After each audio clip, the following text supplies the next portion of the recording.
Hello and welcome to a Bergkamp Wonderland, an Arsenal podcast. I'm Gimli, and tonight my guests are... First up, he's the man that pushes the buttons and twiddles the knobs. It's Danny the GFP. Hello, Danny. Don't talk to me about knobs. I was sharing my information earlier that there's been a blame and there's going to be a claim. Really? I was only sexually harassed, wasn't I? By who? By who? I can't tell you her name. Can't tell you the name of Laura's mum. Oh, fuck, I've given it away. And just kissed me straight on the... oh, look at that. Don't you dare. Pick a time. Bloody laptop wants to do an update, doesn't it? Fuck you, Windows. And, just laid me one straight on the mush 5 years ago, and I'm not over it. That sounded so wrong. You went, kissed me right on the don't you dare. No, don't you know? Typically, this is the way when you do podcast, people. The laptop has gone, I'd like to do an update right bloody now. How about you fuck off? It's not very nice. We've got good guests on tonight, and you're there effing and jeffing. Effing. There's no Jeff here. Jeff won't come on with Alan on. Or have I given it away? No. Oh, good. Go on. Right. Next up, he art holier than thou. It is Raj Patel. Hello, Raj. Evening, everyone. How are you? Very well, thank you. And your good self? You had a good week so far? Wait, only Monday. Yeah, it's been fine. Yeah, just had a nice weekend with my mum, and then watched the Arsenal play on Saturday, and went for a dinner on Friday night with some cricketing chums. So a mixture of sports this weekend. But looking forward to this one, I have to say. And your food of choice tonight is the popcorn, isn't it? As I saw from Twitter. Yes, I've got 3 barrels of popcorn. I'm just going to stay in the background and let the other 2 just get on with it.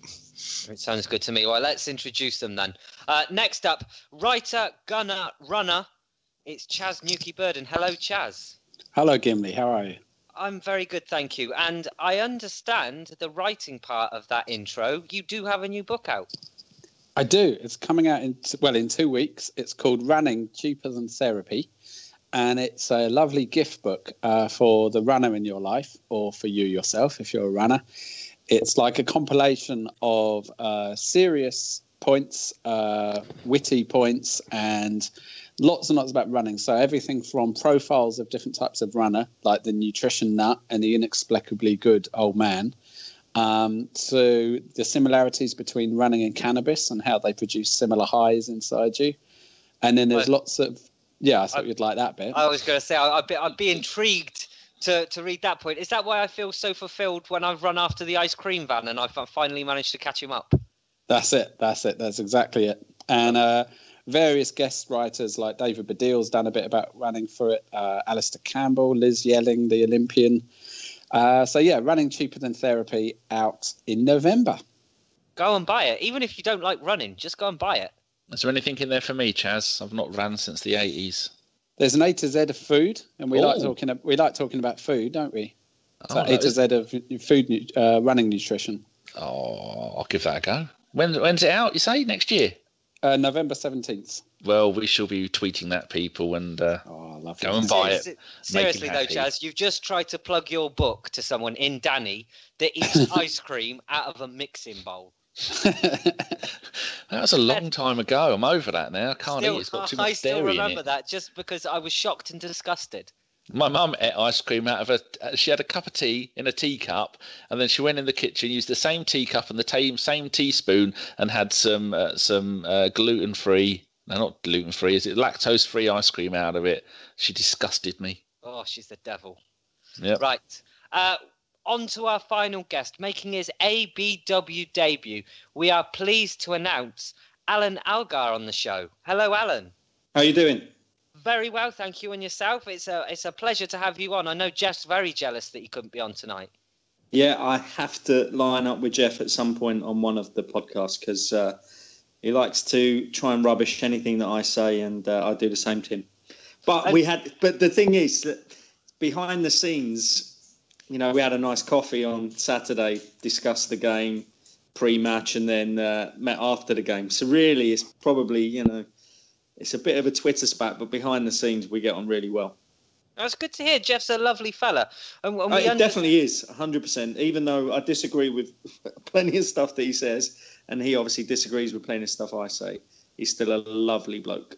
He is. We have him on probably about twice a month, and the stuff that he comes out with on here, it would make you cover your eyes. It really would. But we understand you're on the other side of the fence to what Chaz is. So when we make references to Popcorn and Raj, we are hoping that there are some fireworks on it tonight. But yeah, okay, yeah, I think Chaz is someone that I disagree with quite a bit as well. But again, I think he fits the Jeff mould in that.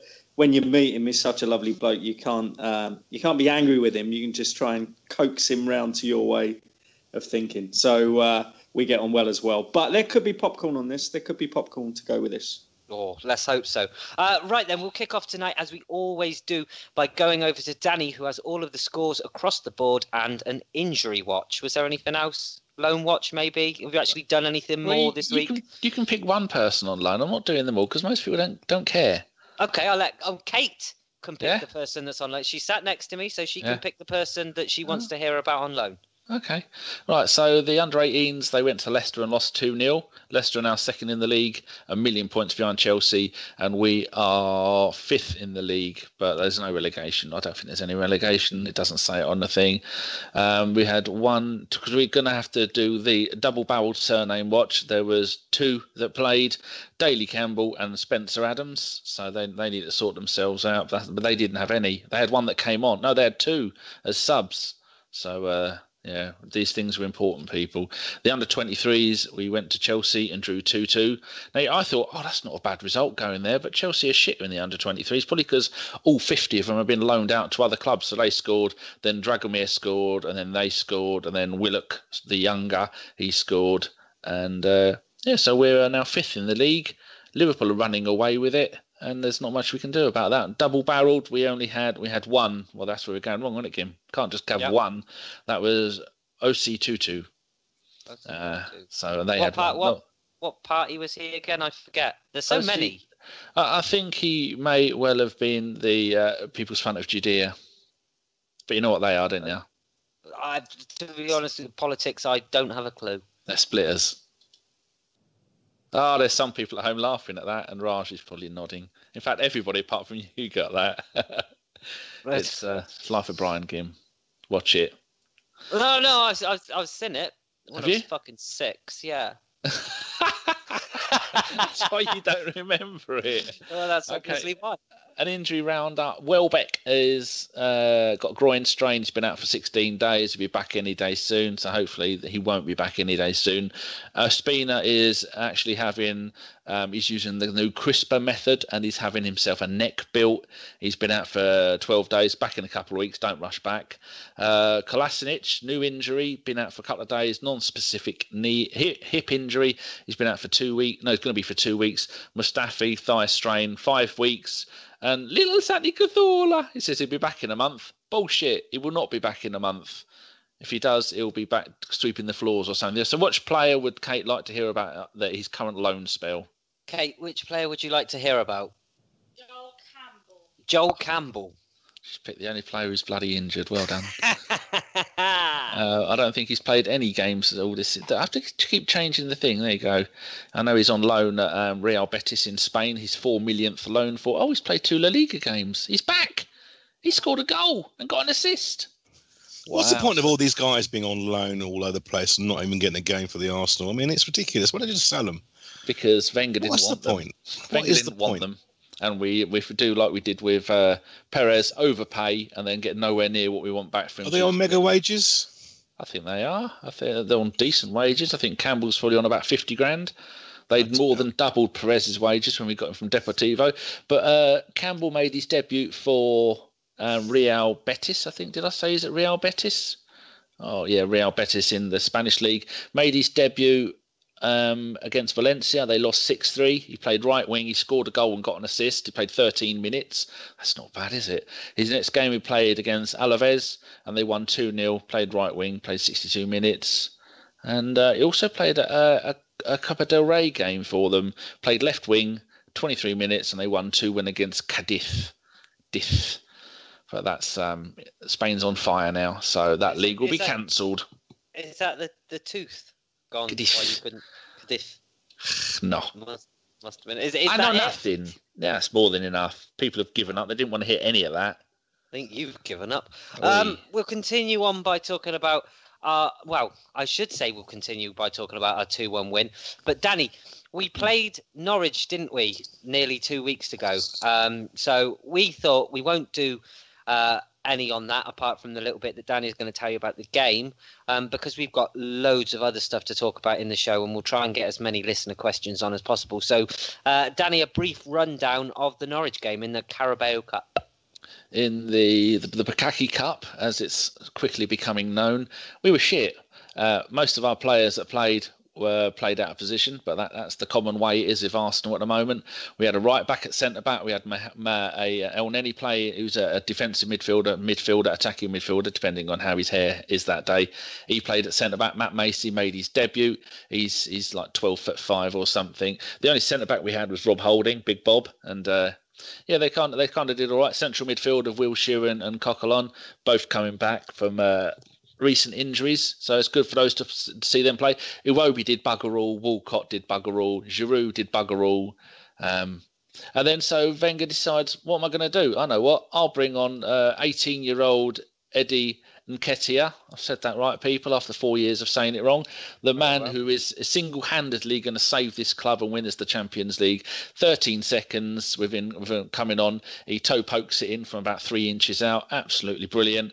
And then this is after we were 1-0 down in the first half, I should add, but most people already know that. My computer, something just popped up again. Don't you dare try and do restart, because I'm recording on that. Fuck, I hate computers.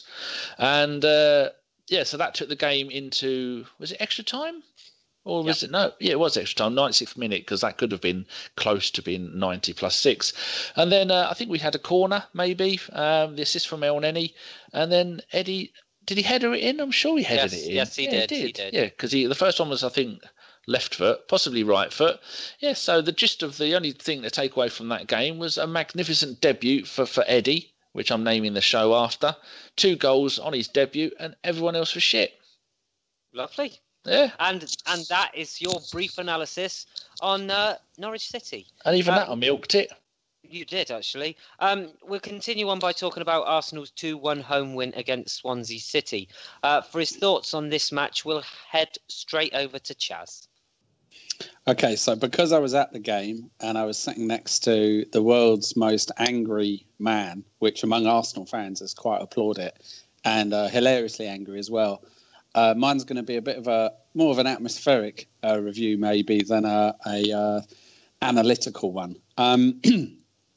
So, game started very slowly. Arsenal started very slowly, and Swansea were pretty solid. And so it looked like it was going to be a frustrating game until, I think, after about 20 minutes, they scored, which I've read was the first time they'd touched the ball in our half at that stage. I didn't think Cech covered himself in glory for the goal. And in fact, I'm sort of a bit feeling like he's not, I don't know, I'm not convinced by him, actually. He's disappointed me a bit throughout his Arsenal career, even though there's nothing specific I can point at that he's done particularly wrong as an ongoing basis. But I really thought he was going to be a lot better than he was. And I also hope that he was going to be better behind the scenes than he's been, or seemingly been.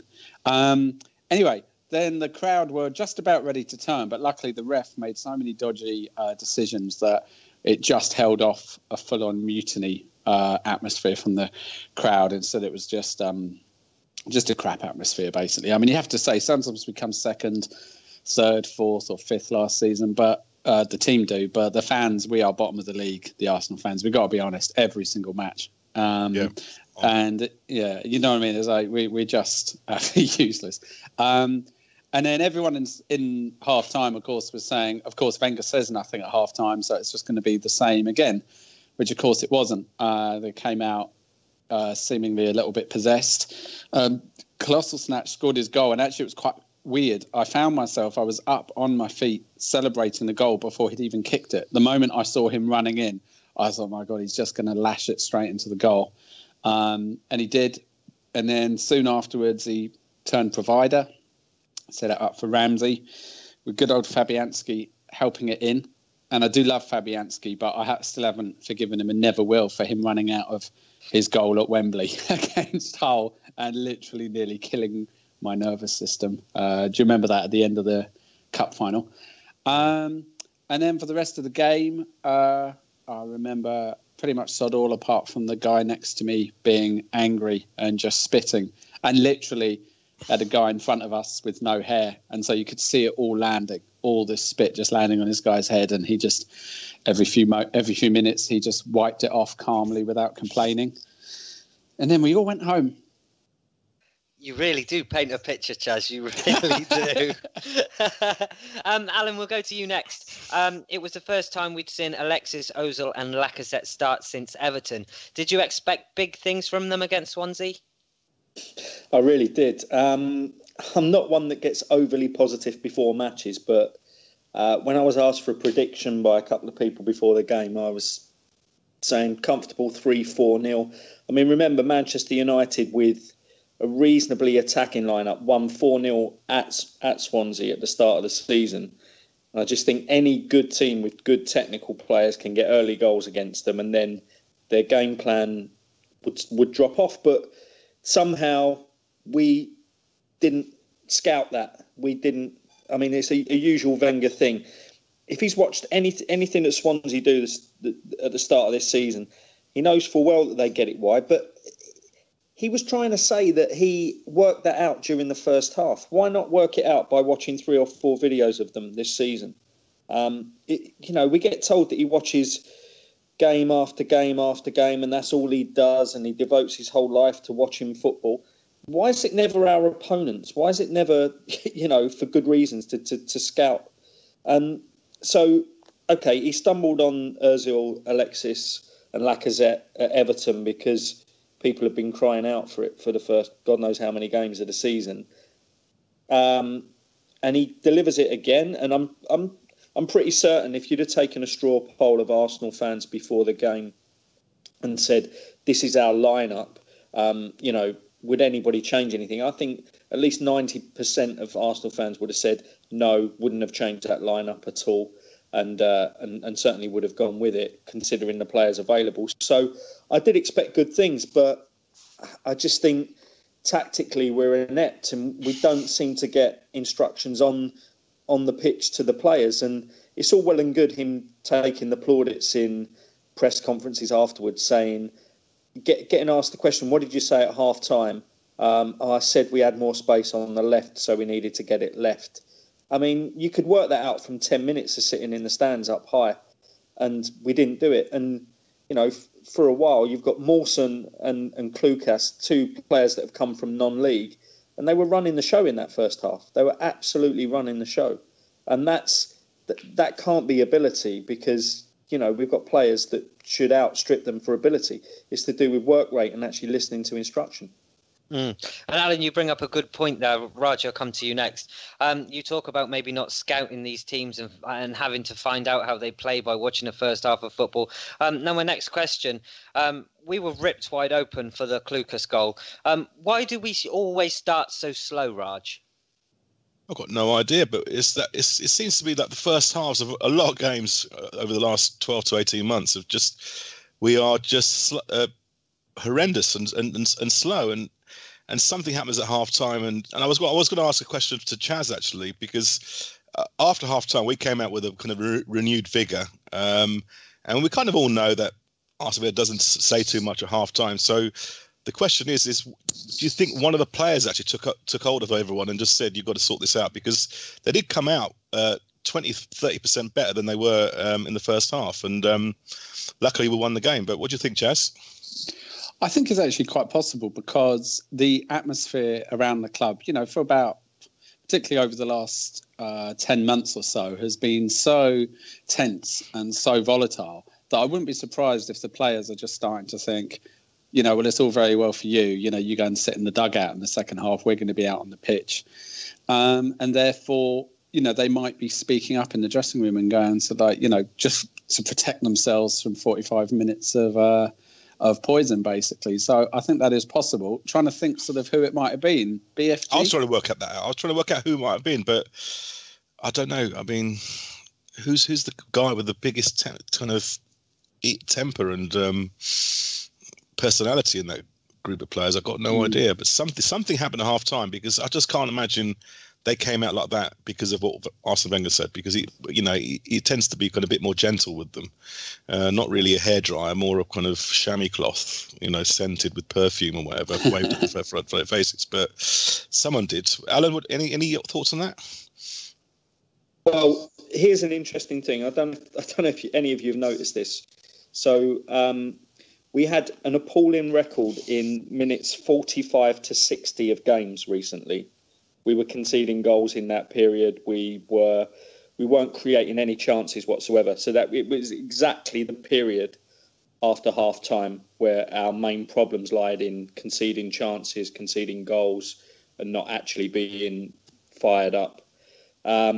Interesting thing happened. The fitness coach, one of the younger fitness coaches, he'd actually seen Lincoln in the FA Cup against us last year use cones lined up just by the tunnel for the start of the second half. And I've watched Lincoln quite a bit because I follow conference football, and I noticed I saw them at York about a year and a half ago, and they did a really intense secondary warm-up drill in the second half. Now, apparently we saw Lincoln do it, and amazingly took that drill, and we've been lining up cones. I don't know if anyone's noticed, we've been lining up cones for our players to run out onto at the start of second halves. So on Saturday, you'd have noticed that there were 5 cones in a line, and then another 5 cones parallel to that in a line, and the players are meant to jog over them and then sprint quickly over the others. Now, I'll tell you what, right? I run a Sunday League team, and I really hope footage exists this. I hope someone captured this footage. So the young fitness coach lays out both sets of cones. Our players jogged over it, tripped over it, knocked them out of sync, and then the guy had to go and pick them up. And none of them were obviously listening to him. And who was the last person out the dressing room? Sure, I really hope someone else saw this to corroborate this, because there's 50,000 people looking down on that pitch. So it's just before the start of half-time. Alexis was the last person out. The fitness coach turned to him, pointed at the cones on the floor, and half-heartedly Alexis skipped over the first 2, then just walked away. And so this is something that's actually been drilled into the players, is to make sure they're focused for the second half. It's come from the conference champions from last season. It's obviously been implemented by someone at the club who the players don't listen to. I don't know who he was because I was sitting in the upper tier, but it's obviously one of the younger fitness coaches, and none of the senior players took it seriously enough to do it properly. And we've been laying out those cones for most games now. And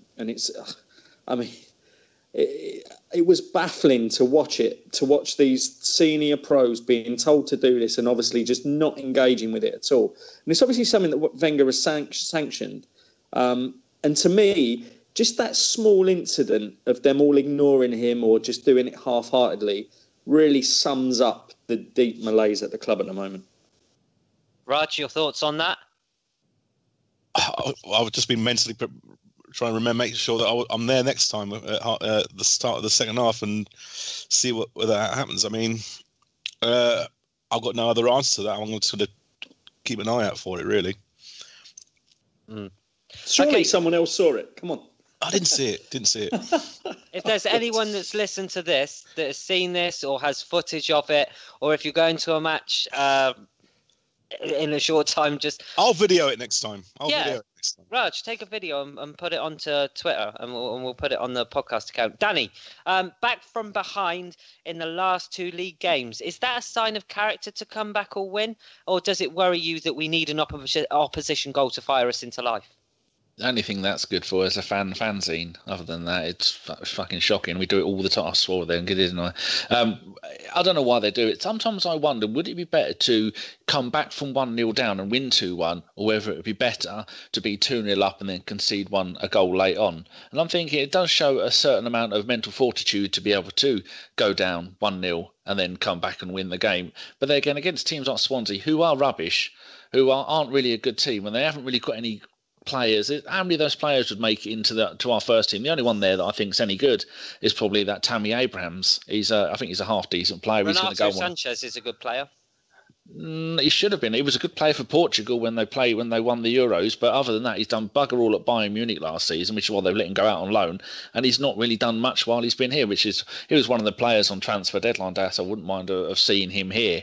But I'm glad he didn't come now. So it just proves how much I do know.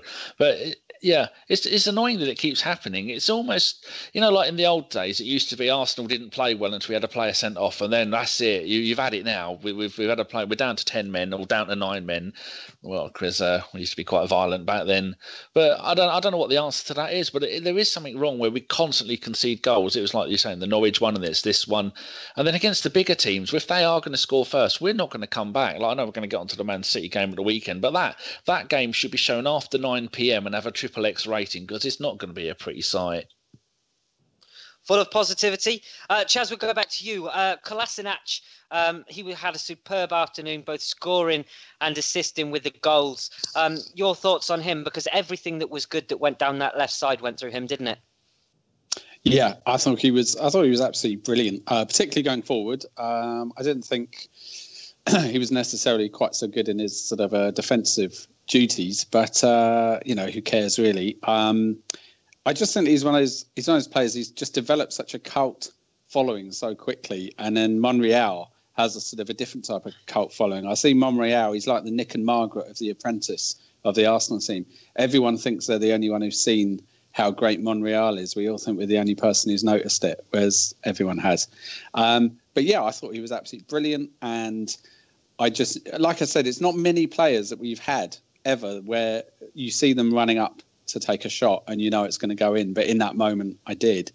And he obviously loves the crowd, and yeah, I just love the fact that he's just emerged seemingly from nowhere and just become this absolute legend. And it is a good point that if we go and get him for free, and if he'd gone anywhere else, we'd have Arsenal fans every week on Arsenal Fan TV screaming like, why didn't we get him? He would have been perfect. So I think we have to give him, Wenger, the credit for finding him.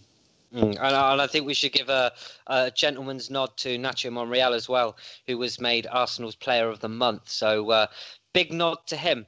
Alan, we'll come to you next. And Ramsey got his 50th goal for the club. Now, he's one that splits the fan base right down the middle. Do you think he's underrating, or do you think he's frustrating? Do you know what? I thought Saturday's game was Ramsey's whole Arsenal career in one match. He started off like he was completely lost, and he kept playing those through balls that he seems to misinterpret runs, and he's not. I don't think he's very good when he's controlling those passes. He's great running onto those passes. If he could pass to himself, I think it'd be completely there. But when Ozil and Sanchez or even Lacazette are running onto those passes, he's mishitting passes and having to hold his hands up and apologise. And then a lot of the time, I think, and we definitely saw it at Everton, I think the other two, Alexis and Ozil, that they're almost sort of looking for a reason not to pass to him. So I think we can give him a little bit of an excuse there. But I thought the first half he was appalling, and I thought the second half he was brilliant. I just don't know how to weigh him up. He's like so many of our players at the moment. I mean, I don't think there's ever been such a time when people could be so divided about our players. If you gathered 10 to 15 Arsenal fans at random and then mentioned a player's name at random from the squad, I bet you get 5 of them would say, yeah, I think he's wonderful. 5 would say, I think he's terrible. And another 5 would say he's in the middle, because our players are just not consistent enough. And Ramsey seems to be, the biggest indicator of that, because in one match there, he's shown the absolute best of his game, running on to take those chances, winning the game, taking it by the scruff of the neck, and playing good passes. And actually, he made a fantastic tackle in the second half. They were about to break down their left wing, and the 2 defenders were out of position, and Mertesacker was sort of lumbering over as he was doing so during that game. And Ramsey out of nowhere just came and made a really good sliding tackle. And he actually set up an attack for us. And then obviously he's gone and scored the goal. But in the first half, he looked completely lost.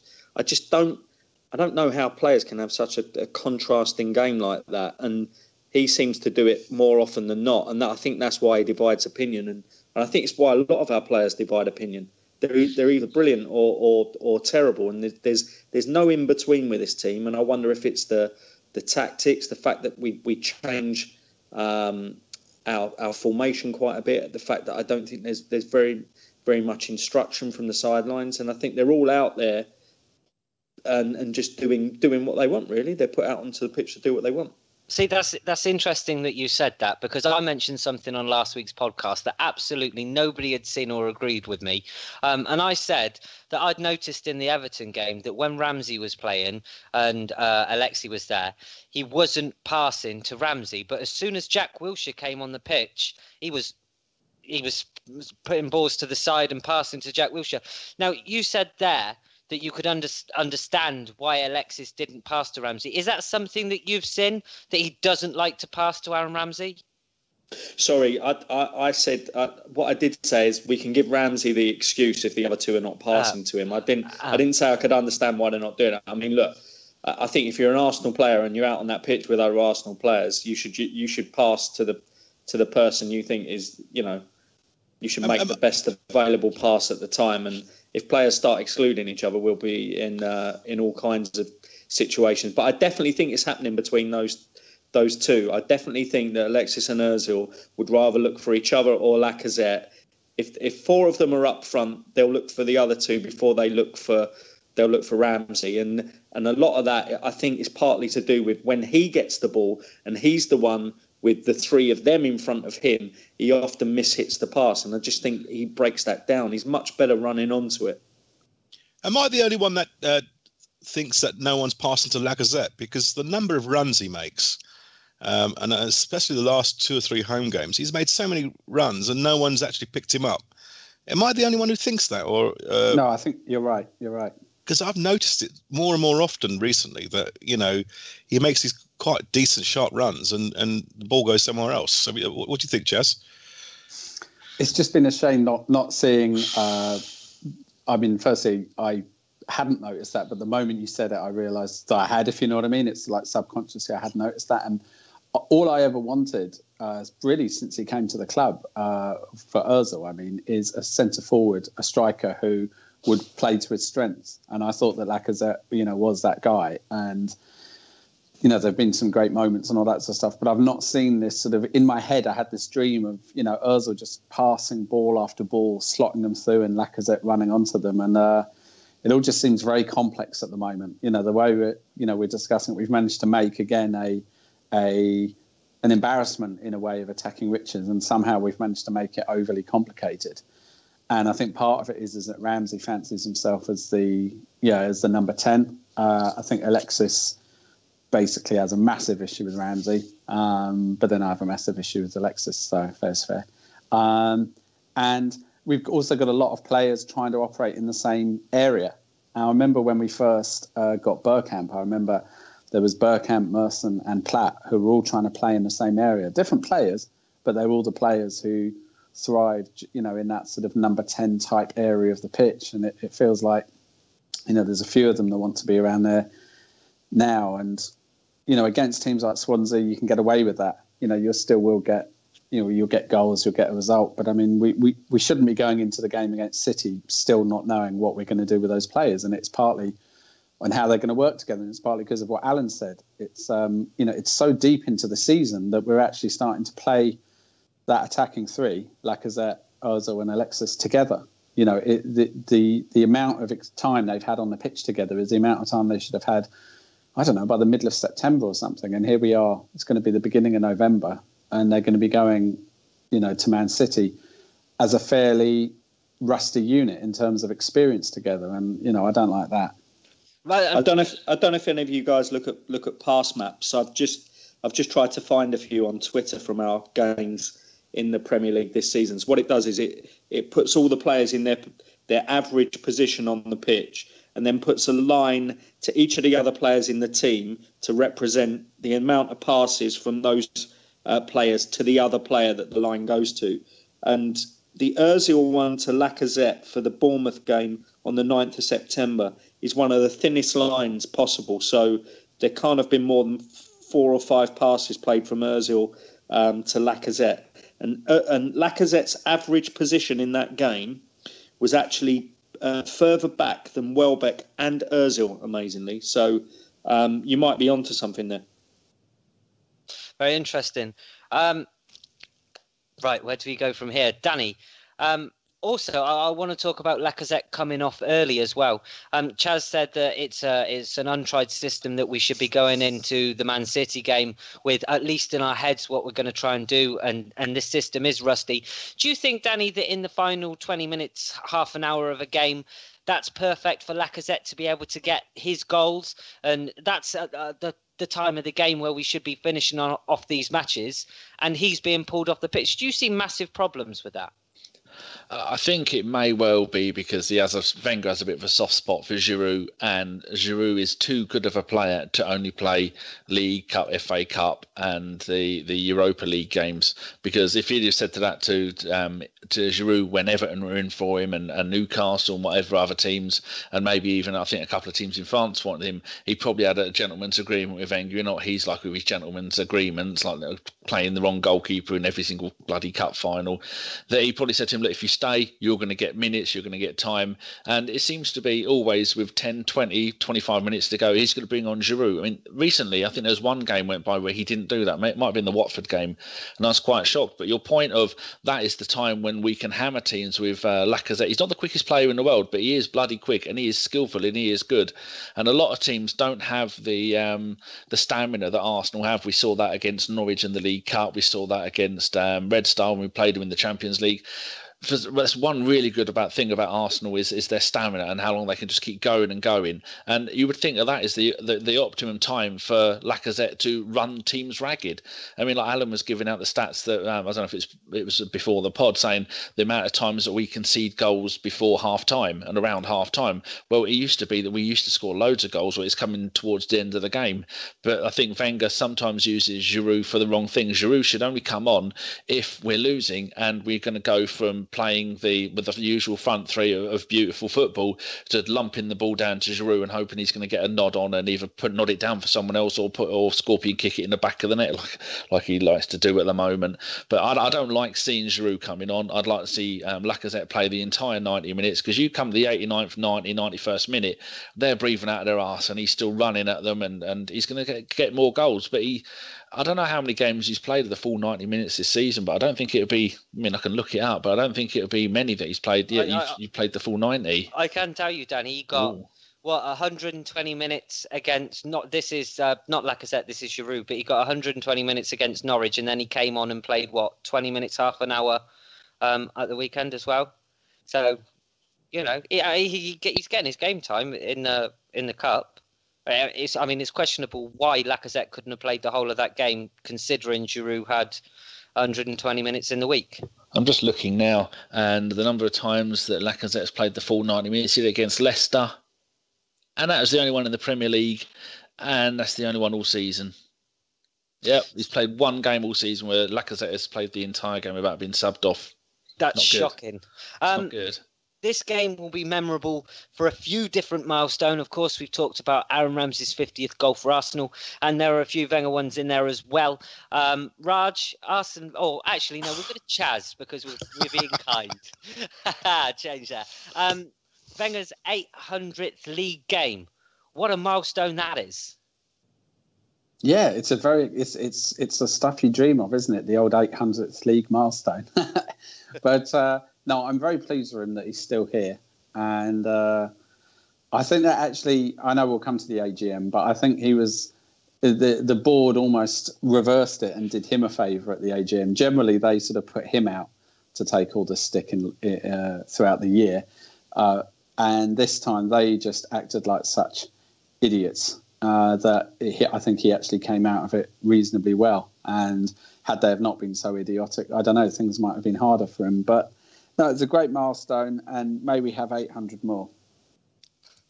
I'm sure Alan's got something to say. Alan, we'll come to you next. Arsene Wenger's 400th home win with the Gunners in all competitions. That is 213 at the Emirates, 185 at Highbury and 2 at Wembley. Is he Arsenal's greatest ever manager? No, I don't even think he's the second greatest ever manager that we've had. At a time when Arsenal and a time where football has changed drastically, I think these stats really need to be explored on the basis of what you're playing football for, and that's trophies. So, I mean, that lot up the road, don't like to really mention them, but someone like AVB, Villas-Boas, has got a better win rate than someone like Bill Nicholson or Keith Birkinshaw, two of their best ever managers. So if you go in on purely stats alone, then you're going to get into trouble. You're going to get into trouble with win rates and things like that. And the longer Arsene Wenger stays, the longer he'll rack up numbers and rack up victories, because we're a team that are odds-on favourites for most games that we play. It's not particularly hard for us to win, around 20 odd games per season, but it's the extra 5 or 6 we need to go over the line that he can't do anymore. So, he can stay for another 3-4 years. He can get up to 500, 550 wins, something like that. I just don't think those kind of stats are relevant. It's all about getting trophies on the board, something that he obviously did very early on in his career when the players, in my view, the personnel that he inherited helped him with that. They managed on the pitch, so he didn't have to. And now, we've become a cup team. I think even Jeff Arsenal has acknowledged the fact that we've become a cup team. And, that go back to those lot up the road. That's what they used to be. And nobody really crows about that. And I just think that the only stat that matters is winning the league. And he's miles off that now, and he'll never get that back. And that's why he needs to go. Wow. Chaz, shots fired. Well, yeah, I've been a fan probably roughly the same amount of time as Alan. So I'm sure, like me, and like all of us, we've seen a lot of changes in football and in Arsenal. Generally the Premier League has changed. The top flight has changed since I became a fan in the late 70s. Obviously, lots has changed, but at Arsenal, there are peculiar things that change. There are things that are peculiar to Arsenal. And I just think when Wenger goes, which he will go, nothing will be the same as it was when I started supporting Arsenal. There will be no link, really, to the past. We'll have a new fan base, as in, doesn't just mean new fans. It's like even fans I know who've been going for longer than me have become like the new fan base, like the sort of the spoiled, hysterical sort of people who just destroy the experience of supporting Arsenal, destroy the experience of going on match day. No humour, no banter, no atmosphere, just indignancy, everyone waiting to just pick holes and stuff, waiting to hurl abuse at the man who's won so many trophies for us and has devoted his life to our club for 21 years. And people are just waiting to just, when can we strip him down? Can we start having a go at him after 10 minutes? Why wait longer than that? And shit atmosphere. Players absolutely terrified. You could tell a 5-year-old would tell you that if you don't encourage somebody when they're doing something, and if you actively discourage them, that you're going to get bad results out of them, that they're not going to be their best. And this is what we do every single week. And it's reached the point now where so many fans, it's like a self-fulfilling prophecy.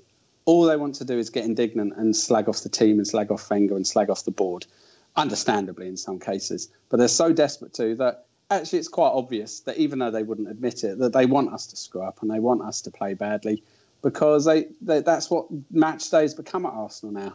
Become a race for self-righteousness, a race. But Chaz, I think you're right when it comes to the home crowd. I think that those people do exist in the home crowd. But I mean, in my mind, we've got one of the best away supports in the whole country. You said we're bottom of the league for fans. On the basis of the home support, I'd say you're probably right. But the people that go away from home, and a lot of the people you mentioned, they stand and cheer and sing and get behind the team for the whole game. You know, that it's still that atmosphere. It's still singing the name of each player when you're there, and getting behind the team and trying to out-sing the home crowd. And I think we do that wherever we go in the country. You know, even in little cup games against small teams. I've sat in the home end for a few of those and seen that our away support is one of the best around. So how do you equate that with some of the bad away results we've had? Well, yeah, I mean, it's interesting. But I mean, certainly the times, I mean, admittedly, I only really go to about, say, 2 away matches most seasons. So, you know, I have to hold my hands up and say that, you know, I'm not an expert on that. But when I have gone, I have noticed that, actually, now you say it, and I have noticed how good it is, and I have really enjoyed it. And in fact, I've almost considered at times just stopping going to home matches and just going to away matches. But then again, you've got matches like the Palace match last season, which admittedly was a really extreme circumstances, but you know, people basically tearing into Bellerin, and you could tell by the reaction of the players around Bellerin, they think we're a bunch of wankers. You know, they clearly do. And in many cases, I think that they're absolutely right. And, you know, I blame many things for this. And this is why I say we are a peculiar club. So we've got the fact that we moved from Highbury, and the fact that the way that the board spun it to us was there's this brave new world, and you're going to win all these things, and we're going to become this massive club. Because Highbury was awesome, right? I knew every Spurs fan I know will argue all day and will take the piss out of each other all day, but they all said Highbury was the best ground in the world. And I thought it was the best ground in the world. And so the way that they tore us out of there and took us to this soulless bowl, you know, with these promises, well, they were storing themselves up trouble there. And so we've got that. We've got the fact that we had this enormous run of success in, you know, the top trophies, well, in the league. And then we've been out of it for 10 years. I know we all know this, but I'm just trying to paint the picture of like what this collision of 13 years. Yeah, and this collision of different things have all happened. And then we've still got the same manager. You know, that's very rare to have a manager that long, let alone a manager who had, you know, effectively 2 halves to his career in terms of silverware. We've also got the, you know, and I don't want to have a go at individuals, but like the Arsenal fan TV factor, you know, where they've set a tone now, where so many of the fan base, certainly online, and to a degree at matches, you know, the tone is who can be most angry, who can be most abusive, who can be most hysterical, who can shout loudest, who can get the most hits. And the reason why I don't want to be too rude about Arsenal Fan TV, even though I think some of the people on it are absolute morons, is that I think that you're on dodgy ground on a podcast sort of saying, oh, look at all these fans mouthing off, giving their views, because that's what we're doing. It just so happens that they found a way of doing it that's absolutely colossal. But I just find this, I don't even know how I embarked on this rant in the first place. I was trying to bring it back to the beginning. But yeah, I just think that when you look at this, and when you look at what, when I saw, you know, at that Palace game last season, Bellerin and Ox and a few of the others, and you could just see them in their eyes, what they thought. They just thought absolute morons. And I know the fans admittedly were thinking much the same of them that night. And I don't know where we go with this. And it's the only part, you know, I'm a Wenger lover and a Wenger loyalist. Well, I think even a lot of Wenger out people probably love Wenger, but I'm a Wenger loyalist. The only part of me that is a Wenger out is that I just think it's the last roll of the dice to try and change this, because, you know, to change this toxic thing around the club is if maybe if he goes, maybe we'll have a chance. But then I worry that if the new manager screws up, everyone will just blame it on Wenger, and we'll still be in this toxic situation. But our last connection with anything that I regard as Arsenal will have gone. We won't have an Arsenal Football Club anymore. We'll be an entirely different entity to the one that I started supporting as a kid. And I think that's really sad. It's going to be a sports franchise, Chaz. Yeah. I just got a question for you, actually, Chaz. Something you just said a couple of minutes ago was just what your feelings were, and it sounded a bit dangerous for you know, if you're a football fan. And then you said it crossed your mind that you might just go to away games and not go to home games. And I can understand why you said that, because I think a lot of people are thinking that. Do you think that there's a lot less kind of real Arsenal fans now going to games at home, and they're being replaced by, you know, occasional visitors to football games and stuff like that, and that's what's affecting the atmosphere? I think that is a factor, and I sort of feel a bit conflicted on it as well because we've all gone through it though, Chaz. Exactly. I've thought it's crossed my mind. I said it 2 weeks ago. You start wondering why you're spending that kind of money when there's no connection. Exactly. It's a kind of, when I see the sort of the tourists, literally the tourists come, I always feel a bit conflicted. On the one hand, I think they're not helping the atmosphere one bit, and then on the other hand, you see the joy in their faces. Yeah. I mean, to me, a great thing at a football match is when you see a guy bringing his kid along, and you can just tell that it's a kid's first time. I love that. I love it when you see that and that sort of amount of wonder, and you do see that in the tourists as well. But again, I don't want to preempt the AGM bit, but this is sort of relevant. Is the sort of the shock and the horror and the clutched pearls after the AGM amongst many Arsenal fans really sort of made me laugh, because even though I do think the board were arrogant as hell, it's kind of like, I don't know what people were expecting. I mean, this is a metaphor almost, Arsenal for society now. What is Arsenal now to all of these people? It's a way of funneling money up from people, lots of whom don't have much money, up to people who've got more money than they will ever possibly could spend. And that's all it is now, as you were saying earlier, like a sort of a sports franchise. And that's what society is now. You know what I mean? That is capitalism. And it sucks. And it sucks at Arsenal. And I'd like both systems overthrown. But the shock among so many fans that's what it is, and that Sir Chips Keswick didn't sit down and go, guys, come on, chuck us your suggestions, and we'll implement them over the next week. Of course, that wasn't going to happen, and that's why. And I know this has been said before, but they don't want fans like us who go, us guys. What they want is the person who goes to one match a season. They want the guy with the little kid who takes his kid one match a season, gets there at 1 o'clock. Clutching 5 bloody carrier bags from the shop full of tar, buys 4 Cokes, 2 hot dogs or whatever, and then maybe Koscielny scores the winner, so now the kid needs a third shirt. He's got his Alexis shirt and his Lacazette shirt, and now he wants a Koscielny shirt because Koscielny was scoring, so then he's back in the club shop afterwards. That's what they want, and we'll buy a programme, of course. That's what they want, and they don't want fans like us anymore. And the whole thing is just, it's just a bit of a mess. And the only bit that us fans can influence, sod the AGM, the only bit that us fans can influence is the atmosphere. That's the only thing we can actually influence. Now, to what degree the atmosphere affects what the players do on the pitch has always been a matter of debate. But as I said earlier, it would seem pretty obvious on a human level that encouraging people is always going to get more out of them than discouraging them, which is what we're doing now. So, and I know that, many groups have done stuff around fan stuff. And I know that there's nothing worse than the individual fan saying, oh, there was a crap atmosphere, as if you weren't part of that crap atmosphere. And so there's an element of hypocrisy to what I'm saying. But I just think the only thing we can affect is the one thing we don't concentrate on. We concentrate on expenditure. Who gives a fuck about money? We're talking about football. People talk about money. You see them on Twitter and at matches going, oh, we spend this much, Nets spend this. No, sod that.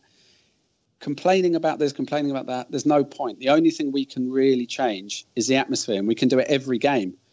And, I remember sitting in a cup match. I will shut up in a minute. I know I was sitting at a cup match once. Pretty sure it was Burnley, and I was right at the edge of where, the home fans and the away fans divided. So we were able to sort of shout to each other. And there was this whole row of fans along that side just watching the Arsenal fans. And it was as if they'd seen a new type of species, or aliens had come down. They couldn't understand how Arsenal fans went about watching football. The lack of interest, the lack of passion, the lack of anything. And they were literally just standing there agog, just looking. And they just looked over at me and they just said, we've never seen anything like this. And it was so embarrassing. And, I just remember as a kid going to my first match, and Charlie Nicholas misplaced a pass early on, and someone shouted, "Oi, Nicholas, who learnt you how to play football?" And then someone shouted from the back, "Who learnt you how to score?" And I remember I was already in love with football. I was already in love with Arsenal. But in that moment, I fell in love with going to football. And, it's wrecked. It's absolutely wrecked. And I'll stop now. wasn't Danny shouting abuse, was it? No, seriously, if it wasn't for Danny, Dennis Bergkamp's Arsenal career would have been tits up after 3 years, wouldn't it, Danny? Certainly was, and my most famous one was a Peterborough v Spurs pre-season friendly, and I shouted to the linesman, look, someone's got new shoes and new boots, and he looked down at them, and the entire crowd of nearly 500 people laughed. I should have retired then. Lovely, that's a great anecdote. Write it down. Tell it to your kids. I will do. Alan, thoughts on Sir Chip's disregard for the fans? The inability to answer questions is a bit of a slap round the face, isn't it? It is, but you're talking about a guy that is... I mean, he's potentially richer than Kroenke. I don't think anybody's really worked this out. He is extremely well connected. The family go back years and years and years. I mean, his father was actually involved in China, sort of one of the early businesses in China. And I don't know if you know this, but at Shanghai Racecourse back in the early 40s, he was actually shot at a meeting like this of shareholders. His father was shot twice by a guy at point blank range because they were looking to put up the tax rate in that district of Shanghai for all the people that had come from abroad to set up businesses there. And obviously the Japanese had infiltrated at the start of the Second World War. I mean, his family is so well connected. So Chips Keswick owns a number of racehorses. He owns some of them with Camilla, Prince Charles's wife. So, I mean, you don't just own horses with someone on a whim. You know, that takes a lot of planning and a good friendship to then go, shall we own a racehorse together?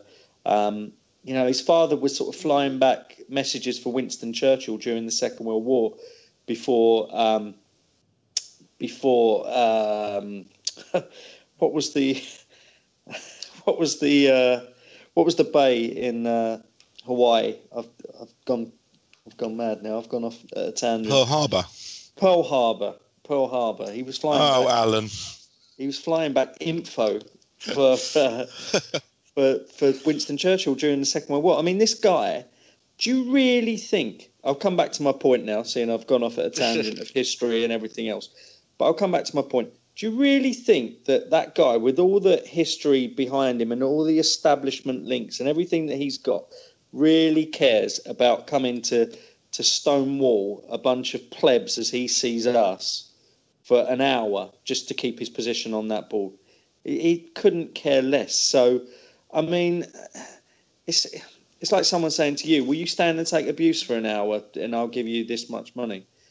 There's absolutely no reason whatsoever that he even went away from that, even half bothered about what happened. And because of that, that's why he can stand there and do it. And that's why he's the perfect foil for everything within that. You know, this is a guy, as I said, that his dad's been shot at meetings like this in the past, and past businesses that he's owned in China and for an interest. This is an establishment family, the Keswicks. If you look back in history, you know how well linked they are to royalty and everything else. There's no way that guy cares about a few hundred Arsenal fans in a room. So he's the perfect foil. And if anything, if you're Arsene Wenger, I think you're actually pleased about the way it was all conducted, because I think for once he can sit back and just, you know, the heat's not on him. The heat should be on everyone. But the heat for Wenger should be for totally different reasons than the heat that's being put on Kroenke and Keswick and Gazidis. And there's two different things at play there. And that's why I think some people really get mixed up when they're told to focus. When people are shouting Wenger out, people are saying, well, you've got to focus your attentions on Kroenke because Kroenke is the problem. And then something like this happens with Keswick and people are shouting for him to resign. And then people are going back to the performances on the pitch and blaming Wenger. You have to compartmentalise exactly what you're disappointed with. And regardless of the performance of the team and the performance of Wenger as a manager, let's park that somewhere else. But the actual way that the club is now run is all to do with those guys, and they don't care. And as I said, they're well versed in being in that kind of family or that kind of environment that just has to take it on the chin from plebs every now and again to maintain their wealth and their privileged position. Mm. But there's a way to conduct yourself, Alan, whether you like it or not. But these people don't. You've got to, I mean, as I say, you've got to look back in history here. These are people that are involved with some of the big elements of the Second World War that killed millions of people. Yeah, you know, he's been brought up. He was a day old. He was about a year old when his father was shot because he was trying to raise loan payments in China as the Japanese invaded. You know, these people are deeply seated in historical, and I'll give you one, Chaz. Hudson Bay, one of the biggest fur companies in the world, Keswick's. So that should put you off them completely, considering your animal rights background. These guys, Rio Tinto Mining, HSBC, you know, do you really think they care about going to an Arsenal shareholder meeting to be booed at by a load of people? These people are involved in far murkier things or far more important historical things than being booed at an Arsenal AGM. And Sir Chips is a man that's gone on record and actually said that he prefers horse racing more than football. So, he's got a lovely horse that won at Cheltenham at the weekend, and it will be winning big races. But he's owned horses with Camilla. He's owned horses with Lady Halifax. You know, he's big in the racing world. And I tell you what, I really hope he wins one of my company's races in the next year or so, because I'll get to hand over the trophy to him and then maybe have a word myself. Now, wouldn't that be good? Raj, you're someone that's involved with the BSM. I mean, what do you guys as a movement make of the AGM as a whole? I remember when we first got you on this podcast about 4 years ago, being nervous to chat with you, you know, one of Arsenal's big hitter, one of the big voices at the time on Twitter. What's changed in that time for you? What do you mean what's changed? I mean, nothing's changed really with the board. They've always been like that. I kind of understand what Alan's saying, but my argument was that, you know, an AGM is part of governance. It's a meeting that you have to do. It's part of your constitution. It's a company as big as Arsenal. It's law as well. And I've got to do AGMs twice a year myself, and I've got one coming up at the end of November in front of 260 people. And I know some of them are going to be really pissed off, and I'm going to have to answer questions. But it is an inconvenience, and I know Sir Chips Keswick thinks that as well. But there's a way of conducting yourself an AGM where you can get away with sitting there for 2 hours, listen to a few questions, answer them, and go home. But the way he treats us is horrendous, and I just think it's just disgusting what he did last week, and it's kind of summed up mine and a lot of people's views of the board over the last 10 years, probably longer now. So I'm not going against what Alan's saying, but I think there should have been a better conduct by Sir Chips Keswick. I mean, you know, Alan's right. You know, he gave Arsene an out on that day. I mean, Arsene did a really good speech, and to be fair to him, he actually stayed behind with Gazidis and spoke to the fans and signed a few autographs and stuff. So he had the balls to do that as well. So fair play to him. But the way the whole meeting is conducted is an absolute disgrace. To not answer 2 or 3 questions at the end. I mean, he didn't answer any. He basically told people to go and read the Telegraph, and he didn't answer the lady's question about the changing members of the board and stuff. I mean, you might not like the questions, but you still have to answer them. And I just think it's just outrageous. But Raj, as I say, this is absolutely small fry for a man from that family, from that background. I understand what you're saying, Alan. I know, but it really is. I mean, you know, that family have been involved in massively important things in world history. The Arsenal AGM, if he has to go and front that out, he does not care if he's being rude to those people. It's not about trying to coach someone that might be doing this because it's a mistake or they're not well versed in the way that you should treat people. He does not care. He does not care at all. So it's not going to change. It's not like, as I say, it's not like coaching someone into, hey, look, if you're chairman of this club and it has a number of small shareholders, you have to face them every now and again. I think in the back of his mind, and he might even, you know, privately be saying, yeah, I don't care. I'll go and do that. Yeah, well, they're not going to get anything out of me because I'll just shut it down. He doesn't care. So it won't change. I bet you if 10, reasonable Arsenal fans had an audience with him tomorrow, I bet that it still would not change the way that he behaved towards people at that AGM. It's absolutely small fry compared to the stuff that he and his family are involved in. Massive billionaire, trillion dollar corporations, and check the history of the family. Check some of the things that they're involved in. Arsenal is absolutely small fry to them.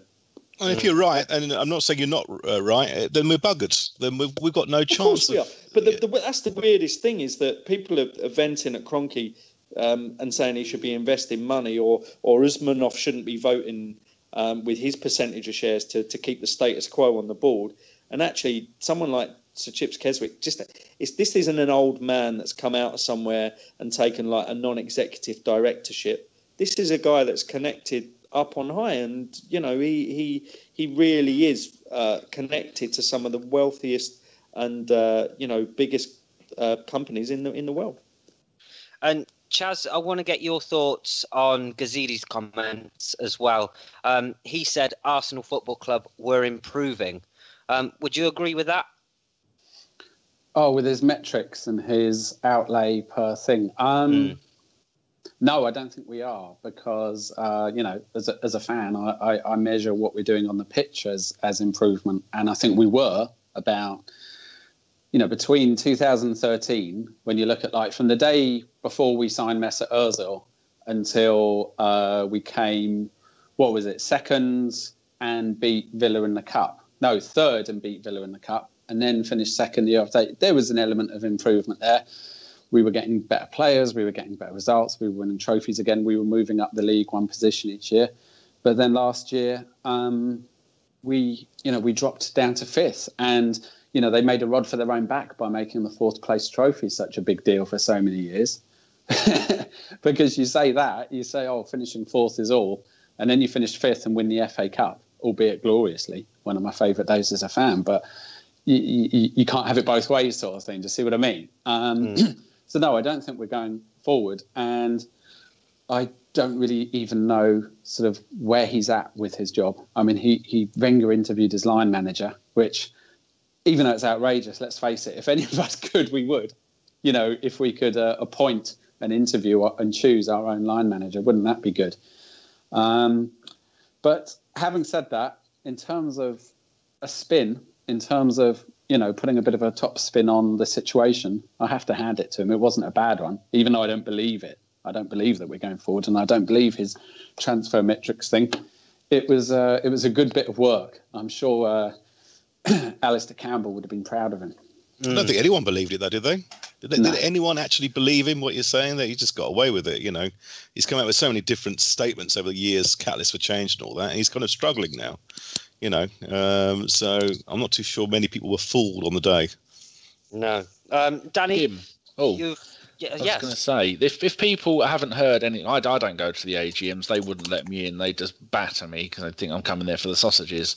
But if you go and listen to the Gooner Ramble, episode 144, for Chip's sake, and you had Giles, FK, and Akil on there, and FK and Akil were there, and that is just over an hour of them going into detail about what people said and of some of the questions that are asked. And that was a really, really good summary of it, because sometimes we do that, and I know Fife goes occasionally. But yeah, all the boys over there, they did a great job. And FK isn't here, is he, Rashi? FK can't say anything. No, it's too busy wanking over Arsenal. Oi, you stop your nonsense, you terrible man. Fair enough.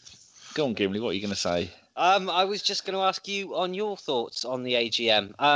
A particular quote from Merson. I think we all saw it when he was on Soccer Saturday, and he was basically saying it was like a soap opera. Gazidis and Keswick wound up the supporters, and then all of a sudden he stands up as the Messiah. He gives a great speech, and all of a sudden people are back on his side again. Do you agree with Merson that it was a bit of a soap opera? And what are your thoughts on the event? Oh, it's just, the whole thing's just a waste of time. I mean, didn't they do a vote, and then people in the audience voted not to re-elect him, and they went, no, you can't do that, you're going to have to do a poll. And then the poll, I don't know how a poll would be any different, but then they just got straight back in again. Like I've been saying for years, nothing is going to change at this club until the owners are out. And as the owners are never going to get out, might as well just be happy with winning the odd FA Cup, maybe a League Cup, because we're never going to challenge for the title. Man United, people say you can't throw money at a situation to turn a club round. Man United have done that. There may be shit, boring football to watch, but they have thrown an absolute fortune in one season, and they have turned that club around to title contenders, but not as much money as Man City has thrown at it. Partly, I think, I don't really want my club to end up knackered when the football Premier League bubble bursts, and one day, people, it will burst. You just go and have a look at the, I know I say it off very often, go and have a look at YouTube and go and find out the history of the NASL, North American Soccer League. I hate it when people give an acronym and then say what the letters are after, one or the other people. And so go and have a look at that. And that thing was absolutely huge with Beckenbauer and Pele and Best. And it looked like the bubble was never going to burst. And then all of a sudden, bang, and all the clubs went under and all the players buggered off. And that one day, hopefully sooner rather than later, was going to happen to the Premier League. And that is the only way we're ever going to get our club back, because no one's going to buy it, because their morons are not going to sell it. So when people say, oh, Wenger out or Sanchez out, or no, don't forget about all of that lot. Until you change the owners, it's not going to make any difference. And the owners are not going to go, are they? Because they don't care. They don't give a shit about football. At least some of the other companies that own football teams, they care about football. They'll turn up. Kroenke didn't even have anything to say at the weekend.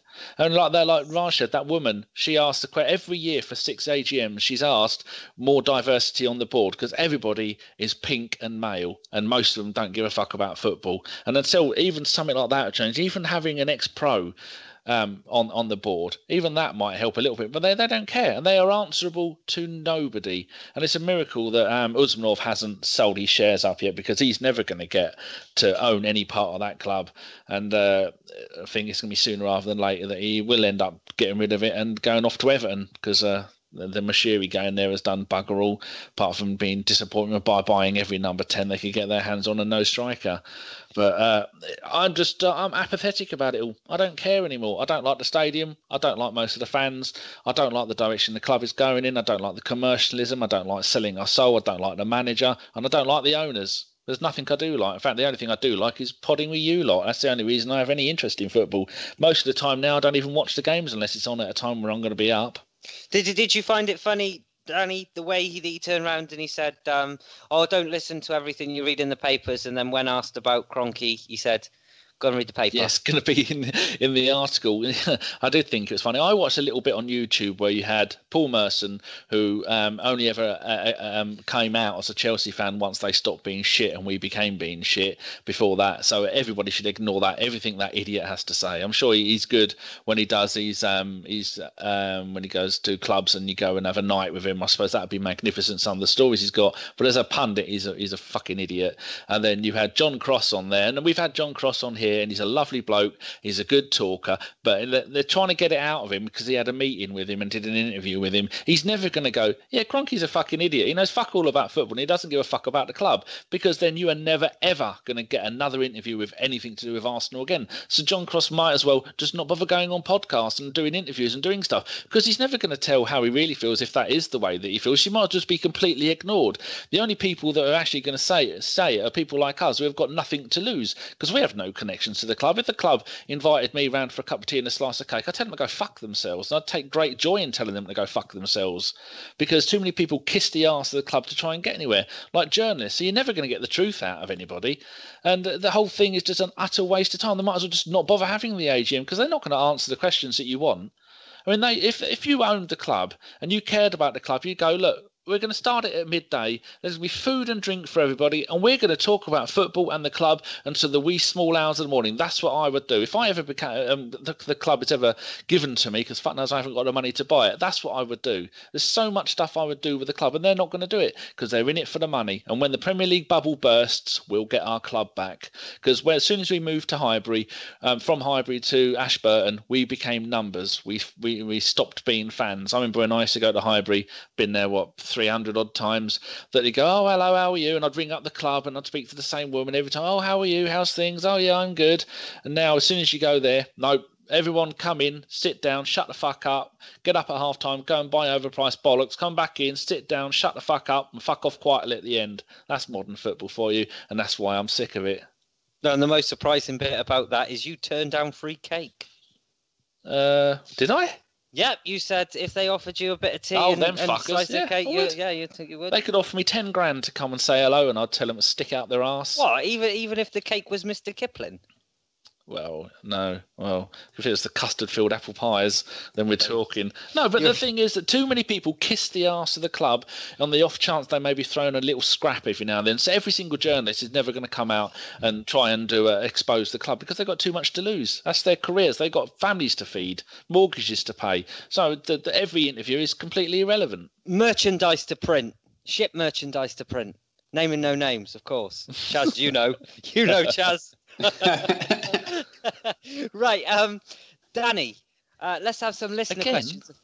Oh, yes, listener lovely. questions. This is your bit.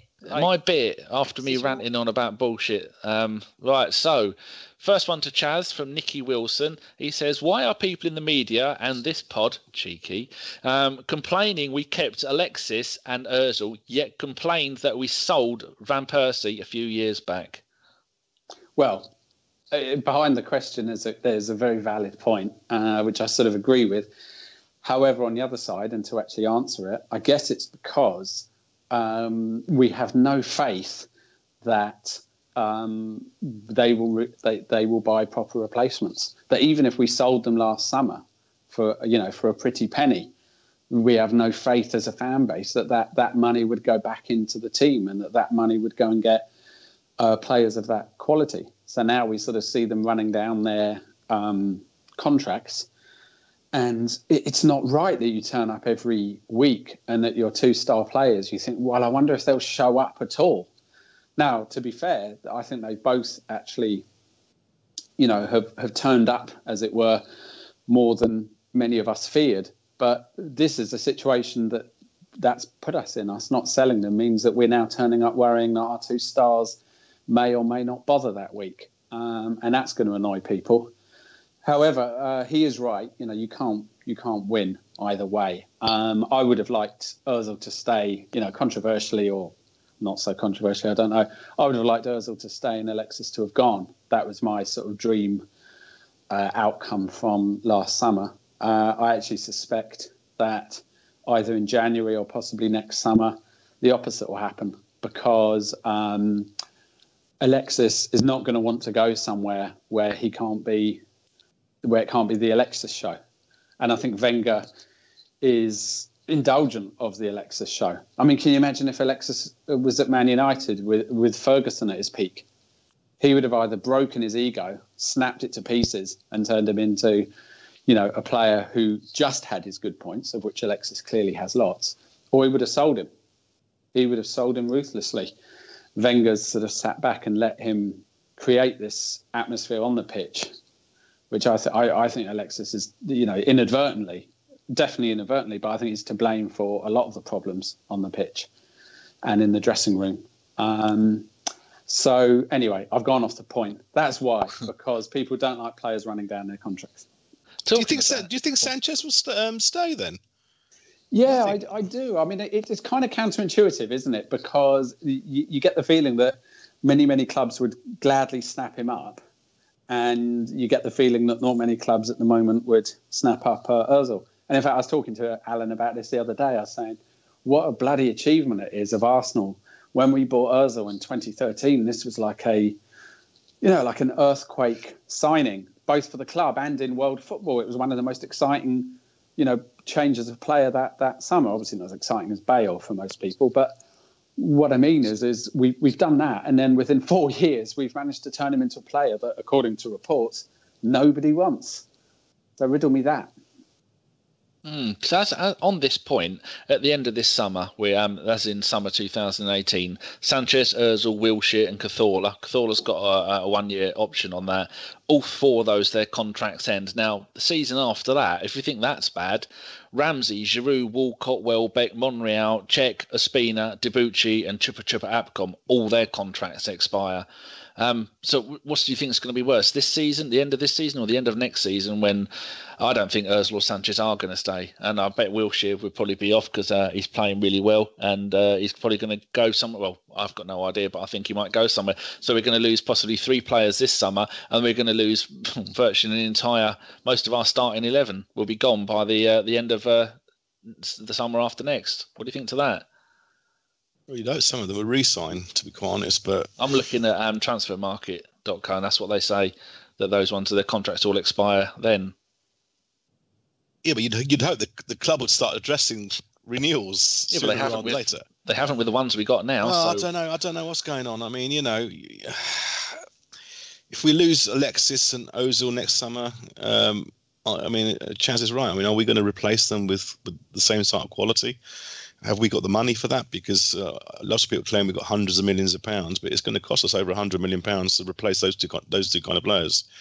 And I don't think we're prepared to pay that kind of money, to be quite honest. So we could be facing a couple of years of uncertainty. But you would hope, at the very minimum, that the club start looking at contract expiries and start negotiating some of them.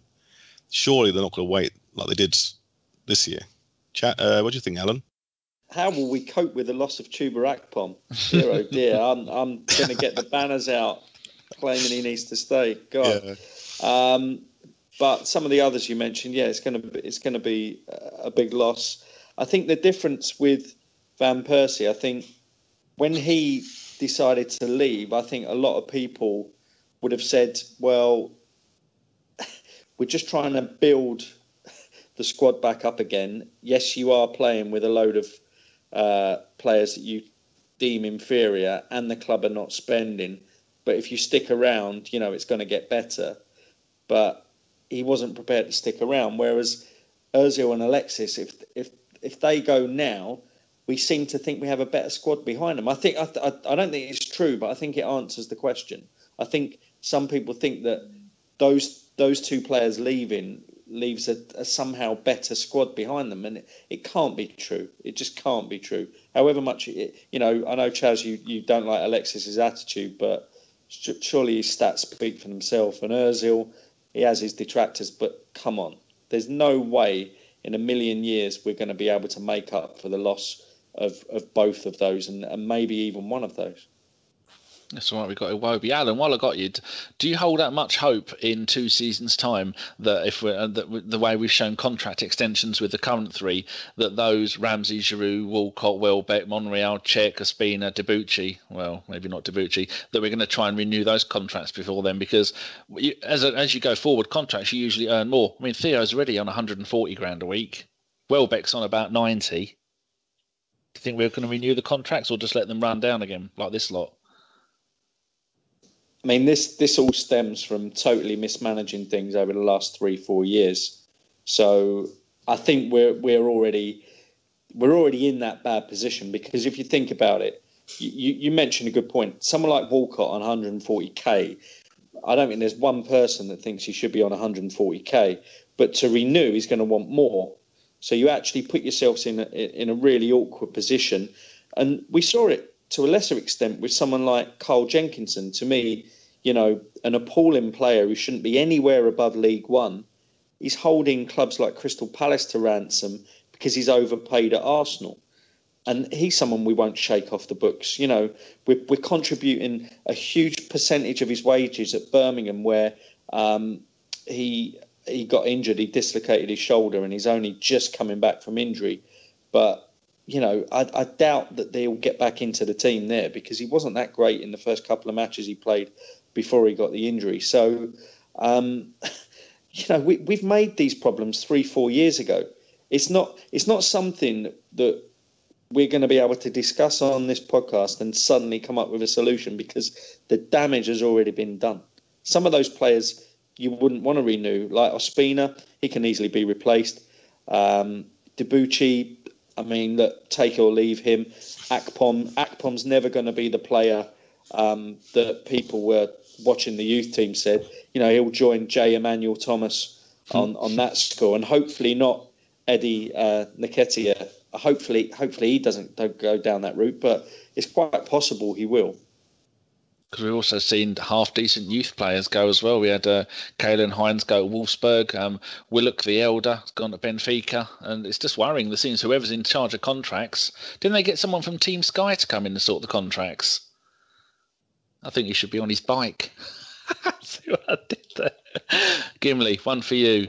From Ryan Corsi. Have you acquired any new aquatic life by foul means or fair recently? He didn't put fair. I added that. Okay, no, I haven't. The last fish I bought was a yellow striped flagtail. It's quite a lot of money, actually. Very nice fish. How much? How much was it? Yeah. 75 quid. For a fucking fish? Yeah. I'd want at least chips with it. It's a waste of money. It's like 8 inches. I don't care. It's a nice fish. Jesus, 8 inches. That's about that big, isn't it? Yeah, that's the one. Excellent. Right, one for you, Raj. From Graham Hawke. In what scenario do you think that Stan Kroenke would consider selling Arsenal? Try not to swear. I can't think of a scenario where he would. He's bought shares in a football club.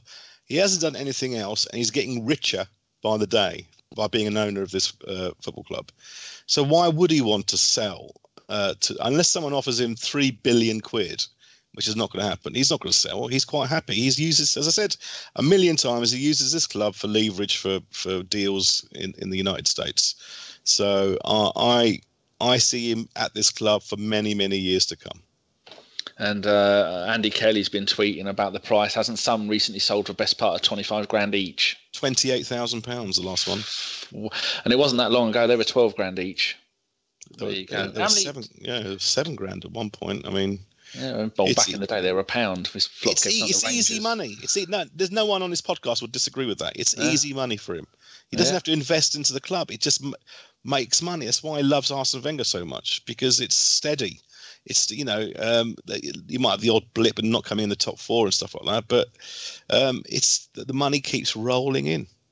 Alan mentioned earlier that he wouldn't put Wenger as even his third best manager. Who was your top 3 Arsenal managers? Just curious. What, me? Yeah. I'm not going to answer that. Oh, mine would be, I think, Herbert Chapman, because he made the club. George Graham, because people forget back then how strong Liverpool were, and we turned them over. And then Wenger. So, me too. I would concede that Wenger should be seen as one of our greatest managers. Yeah, but you go years divided by. I'd hate to argue the point about whether he is the greatest manager, but I mean, look, I've said a million times that it'd be good for. It's time to change things around now a bit, but you can't deny his successes in the early years. It's just that, I know people will immediately get on my back and say that he's won 3 FA Cups in the last 4 years. But the longer he stays on, the longer he can't create a team that can compete for the Premier League, the quicker his image will be tarnished, his legacy will be tarnished. So,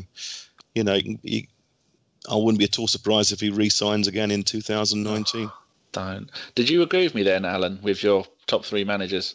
Yeah, that's exactly the order I'd have it in. I think when people compare those things, I'm actually saying as in the talent as a manager to take a team from, tactically and to implement your stamp on a team, it has to be Chapman, Graham, and then Wenger. It has to be.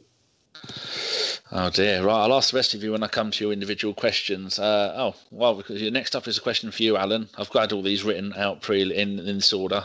From Josh Robinson. Why can't we batter teams anymore? When we win now, it's by a small margin. Long gone are the days when we were 3-0 up inside 15 minutes. Any thoughts on that? Well, purely from an analytical background, I mentioned the pass maps earlier, but obviously expected goals, it's been used in the betting industry for a very, very long time to analyse chances of teams and make prices for matches. But it's only slowly coming into the mainstream media now. But it's come in at a time over the last 2 seasons when Arsenal don't actually create as good a chances as they used to. And that's why. So we're having to essentially feed off scraps in terms of chance creation, and our teams of late are not fluid enough to create good chances, and therefore we're not getting the opportunity to score lots of goals in games. And the only time we're managing to score those goals is sort of freak occurrences when teams are down to 10 men. I mean, Everton's a case in point. We scored 5, but a lot of those were when Everton were down to 10 men and chasing the game. I'll tell you another thing as well. I mean, I obviously love looking back at some of the videos on either sort of the nostalgic Twitter accounts that sometimes post videos, 90s Arsenal, things like that, or the YouTube highlights of some of the great seasons over the last, couple of decades. I'll tell you one thing. I've noticed this, and I don't know whether or not this will strike a chord with anyone, but we don't tend to score goals anymore that are going to be goals very quickly. I know Chaz said he cheered the Kolasinac one at the weekend because he was right behind it and saw it was going in. But what I mean by that is someone dribbling through a defence and then being one-on-one with a keeper and they're going to score. And we used to score those for fun. I mean, even in the George Graham days where they said it was highly negative, in the early Wenger years, you would have situations in a game where players would dribble through and score goals. We're sort of being that element of our game is totally being countered. Most of the goals we score have to be real one-touch reactions, and they're not actual people dribbling through on goal and scoring pretty much at ease as we used to. And I think that's a big factor. I can follow up on that from you, Alan. I remember days of watching Match of the Day as a kid and them doing the analysis on Arsenal and us catching teams on the counter and it taking them doing like the amount of seconds it would take for us to break down a team and then go on to score a goal. I think like off the top of my head about 11 seconds. But it's like as soon as you picked up that ball in your half, and we did it. When was it? Was it the Crystal Palace goal on New Year's Day when they picked up that ball and you thought, do you know what, we're on here? We're on, and you look at it and you think, go on then, square it, pass it, you're through, you scored. And you're right, we don't get that nowadays. And I remember back, like, you're right, 100%, when back in watching Arsenal in the day, and they pick up the ball and you just know that there was a certain hope that they would score that goal, and you had a certain amount of faith that they'd have the ability to do that. Exactly. I mean, look at the videos. We score totally different types of goals now because in a way we're being defended against in a totally different way, but we don't seem to be able to break that down anymore. We really don't seem to be able to counter it, and the quality of our chances has really gone down, and that means that we'll have lots of low margin scores in league matches, or certainly in matches where the opposition is of a similar quality. I remember. I don't know. I've forgotten what I remembered. That's terrible. Was rotational fouling? Is it a new thing, or is that something that's been going on for years? Because they know that rotational fouling is the easiest way to stop us playing football. Does anyone know? What is it? No, the rotational fouling thing. Is that a new thing in modern football to try and get around players getting booked? Because back in the old days, it used to be you'd get roughed up by the centre-backs and maybe one midfielder. Now everybody's at it, and that's the easiest way to stop Arsenal playing football. I'm just wondering, is rotational fouling a modern invention? I thought Barcelona used to do it in their midfield. How long ago? European games. 6-7 years ago, I've heard it said. Yeah, I mean, that's still quite new. Inter Milan did it the year that they... the Jose years. Barca, the Jose years, yeah. Yeah, Chelsea have done it to us for years, Danny. Yeah, but I mean, did they do it back in the 80s and 90s? That's what I'm on about. Oh, sorry. I don't think they did. No, I don't think it was a thing. Just had the likes of Dave Illia going there, letting people know he was there. Oh, Dave's coming back soon, and he's bringing someone with him. Yes. Right. Next question. For you, Chaz. After this, you can tell us your top 3 Arsenal managers. This is from someone mysteriously known as the letter L. He asked to pick your best 11, but it's Arsenal, and we all know what the best 11 is. He says, do you think we should go back to 4 at the back, or should we stick with 3 at the back? Oh, blimey.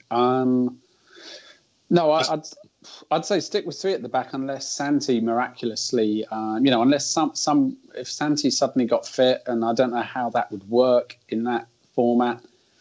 Other than that, I just think stick with it, partly because it would just be embarrassing to go back. Do you know what I mean? Because there's been this big thing about it, but I quite like it. And I just think, Colossal Snatch and Monreal both being such in my opinion, such good players. They've both been really good this season, and really, realistically speaking, one of them would have to go or be dropped if we went back to 4, wouldn't they? So I think partly for that reason alone, partly just looking at our strengths, I want both of those on the pitch. The top 3 managers, it's going to be Herbert Chapman number 1. How can you not? And also Wenger does miss out a little bit for me, much as I love him. He does miss out a little bit because of what he walked into, of course. Who knows if Herbert Chapman had walked into such strengths, what would have happened? And the other thing is recently some of Lee Dixon's comments, I wrote about this in 442, but some of Lee Dixon's comments recently were a bit of a turning point for me, because I always felt that a lot of the players, the ex-players who just moan on and bitch on about Wenger in the media, some of the old former Wenger players, I used to just take everything they said with a pinch of salt and think that they're just a bunch of embittered, albeit heroic, but embittered swines, basically. From what I've heard, he doesn't like saying goodbye to people. It's like, when you're finished, you're finished. He doesn't sort of come and shake your hand or anything. And I think that's sort of partly led to this onslaught of bitterness. But so, yeah, Herbert Chapman, then Wenger. And again, Graham would be, I'm putting Graham third, where some of you put him second, but Graham would be very close third for me. It's not an instant decision to put Wenger second rather than third. Because one of the things that saddens me as an Arsenal fan is how George has been sort of written out of everything. Obviously, partly because of the cloud he left the club under. But I think it's more than that. I think it's that there's something about this sort of new Arsenal where George Graham is not allowed to be known and sort of reflected on, regardless of the bungs and stuff. It's kind of like they almost see him as perhaps as a bit of an embarrassment from a club that they I mean, to get melodramatic again. I've only had a Fanta. You'd think I'd had about 10 coffees, but they effectively killed the club in many ways when they moved us to from Highbury to the Emirates. And I think that's only becoming apparent now. They certainly killed our home, but I think that they killed the club. A new club then came and, like something from a horror film or a science fiction film, kind of bubbled up in its place. But the Arsenal that we all loved, and they can put all those sort of things around the base of the stadium, with players going back, many decades. But anyway, to answer your question in my fanted up state, you can see why I don't take any substances or drink anything, can't you? I'd be, when I crash, it's going to be mad. It's going to be mad. There's going to be tears and a tantrum. I'm going to start talking about Brexit. I'll start tweeting about Brexit when the crash starts. Herbert Chapman, Arsene Wenger, George Graham. And what's 3 heroes? I think, like the point you were making about George Graham, he was one of many that were doing that. He was just the one that was caught out. And people need to look into some of the shit that Kenny Dalglish bought. He was, with entertainment purposes, only lawyers, but he could well have been up to it. Stigging Bjornaby and some of those other muppets that he bought. And people, Jimmy Carter. And another one that is... that people forget about. George Graham was a legendary player for us. He won the bloody double with us, and far too many people dismiss him because of what happened then. And just go and look at Wikipedia. You go and have a look at Liverpool when George Graham took over. They were winning everything. They were unbelievable. And David O'Leary, that's another one that I think gets a hard time by Arsenal fans. Another absolute legend in the proper meaning of the word. 622 games was it? I was there the day that he got that shirt given to him. Magnificent. Right, we could talk about that all day. Gimli, have a little think about your top 3 Arsenal managers because it is relevant. And this is from AB Gooner. I'm going to reword what he said. He's basically saying, if Conte or Pep had this current Arsenal squad, would we see more of the same, or would they be title challengers? I like that question. That's a very good question, isn't it? Yeah, I think the players would be managed better. I think that they go out there with a game plan. I think he played the correct positions, the correct players in the correct positions. That's craziness. What are you talking about, fool? Also at left back. Yeah, I mean, that's what I mean. It's craziness having to play the right players in the right position. Thought that'd be bloody obvious, wouldn't it? So I'm not Wenger doesn't think so, though. But no, to cut a long answer short, because we are at an hour and 40 minutes, and this podcast really should be an hour and a half. Otherwise, Raj starts to moan. You hear the rustling of Ferrero Rochers and you know time is getting close. Munchies kick in and that's it. It's all downhill from there. And my three managers would be Chapman, Wenger and Graham. But I think everybody brings great points. I won't explain why because we are short on time. Danny, next question. Okay. Raj, would you like to not answer a question so we get it done quicker? Yeah, go on then. Well, you want it? Well, I won't answer it, but you can ask me it. David Marr, has the AGM meeting took the pressure off of Wenger and gone onto the board? No. It does. No, always I mean, I think it's kind of probably people know how bad the board are, and that's kind of proved it last week. But the pressure's still on Arsene Wenger. I mean, we're going through a decent run of results at the moment, but let's see what happens over the weekend. The funny thing is, everyone's expecting us to get thrashed, and I predicted that we'd lose to Chelsea in the final and City in the cup last season, and they proved us wrong. So there's a part of me that says hopefully something might happen, which gives us a bit of something to smile about on Sunday night. But let's see a week from today how people are thinking. Okay, one for Alan. Where's the one about Wenger? Okay, after the AGM and the statement on Wenger's contract and reviewing, do you see him going the full 2 years? I think he's almost certain to go the full 2 years. I can't see how he doesn't. I mean, look, he's worked himself into a position now where for the next break of the season, he doesn't have to face any questions about whether he should stay or go. Even if he gets into, even if something drastic happens, like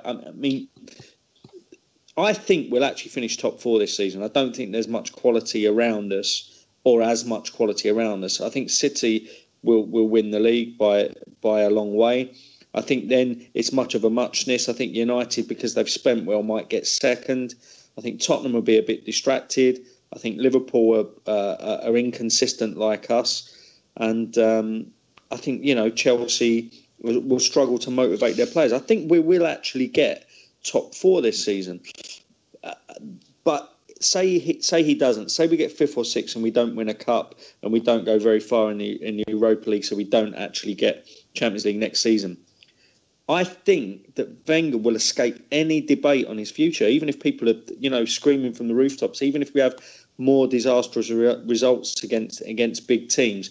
I think he's totally negated the need for any kind of debate to happen at the end of this season, regardless of any of the results. And we knew that was really the case, but now we'll really know it, because I tell you what, we might fail this season. We might fail miserably, and there's no question that he'll stay and start next season. And then it comes down to the board saying, well, do we call the fact that his time's going to be up at the end of this 2-year period, or are we going to start talking about negotiations? So it can only really happen for me that he talks about an extension to the 2 years. I don't see how he goes within those 2 years.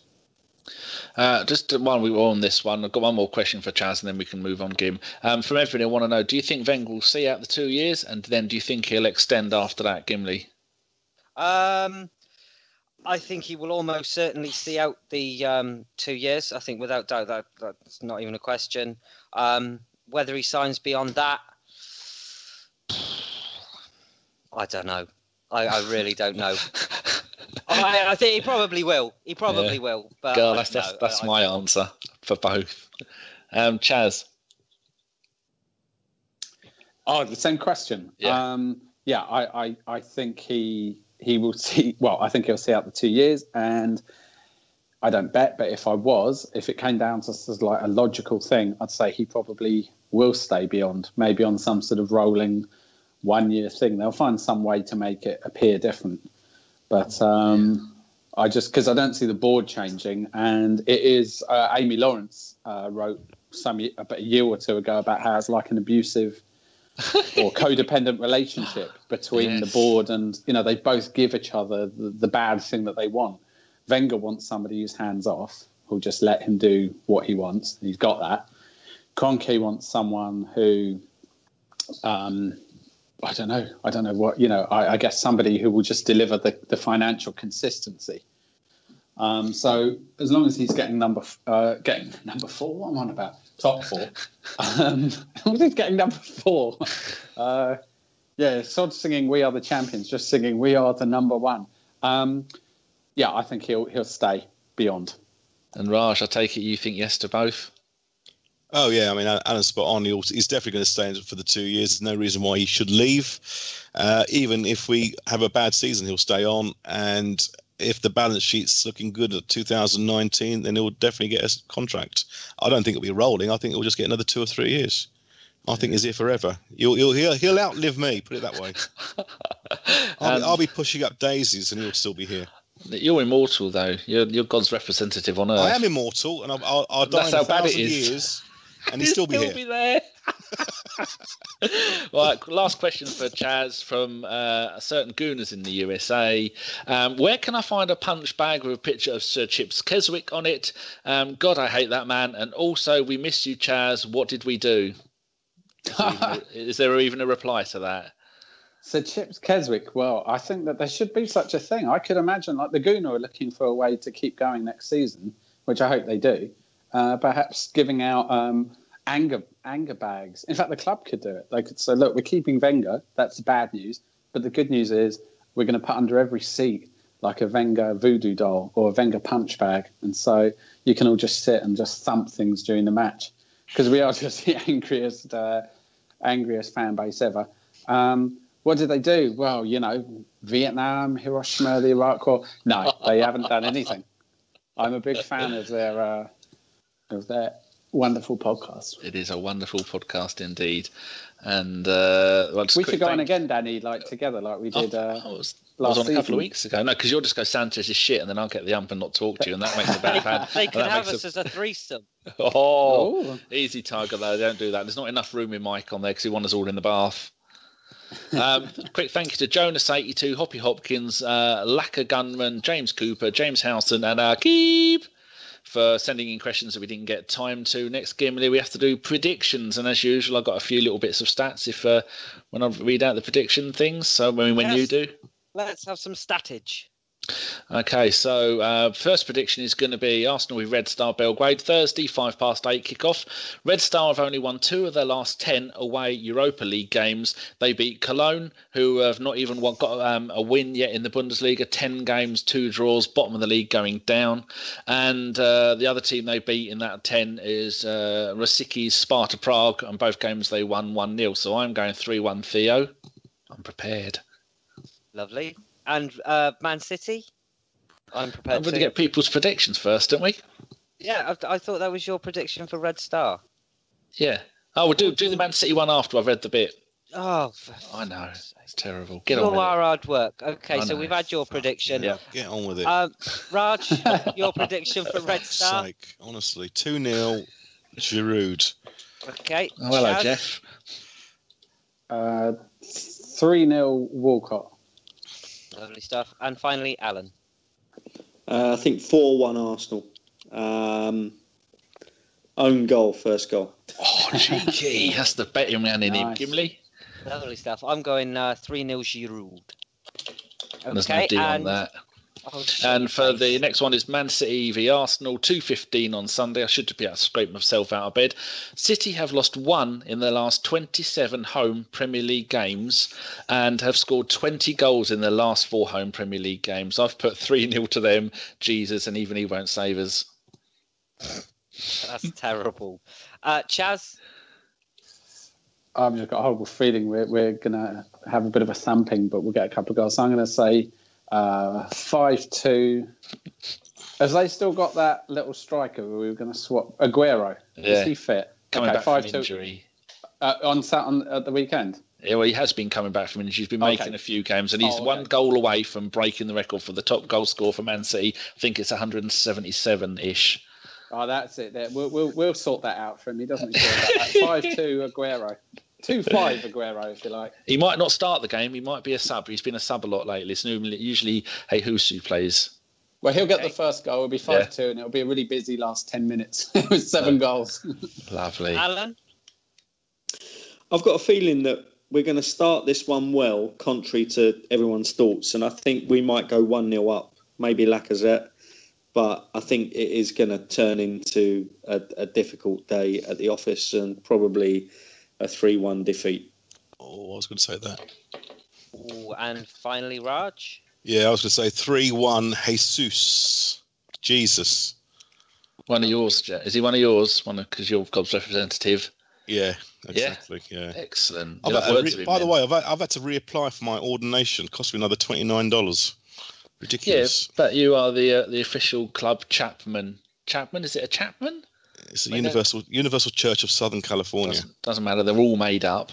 Gimli, what's your prediction?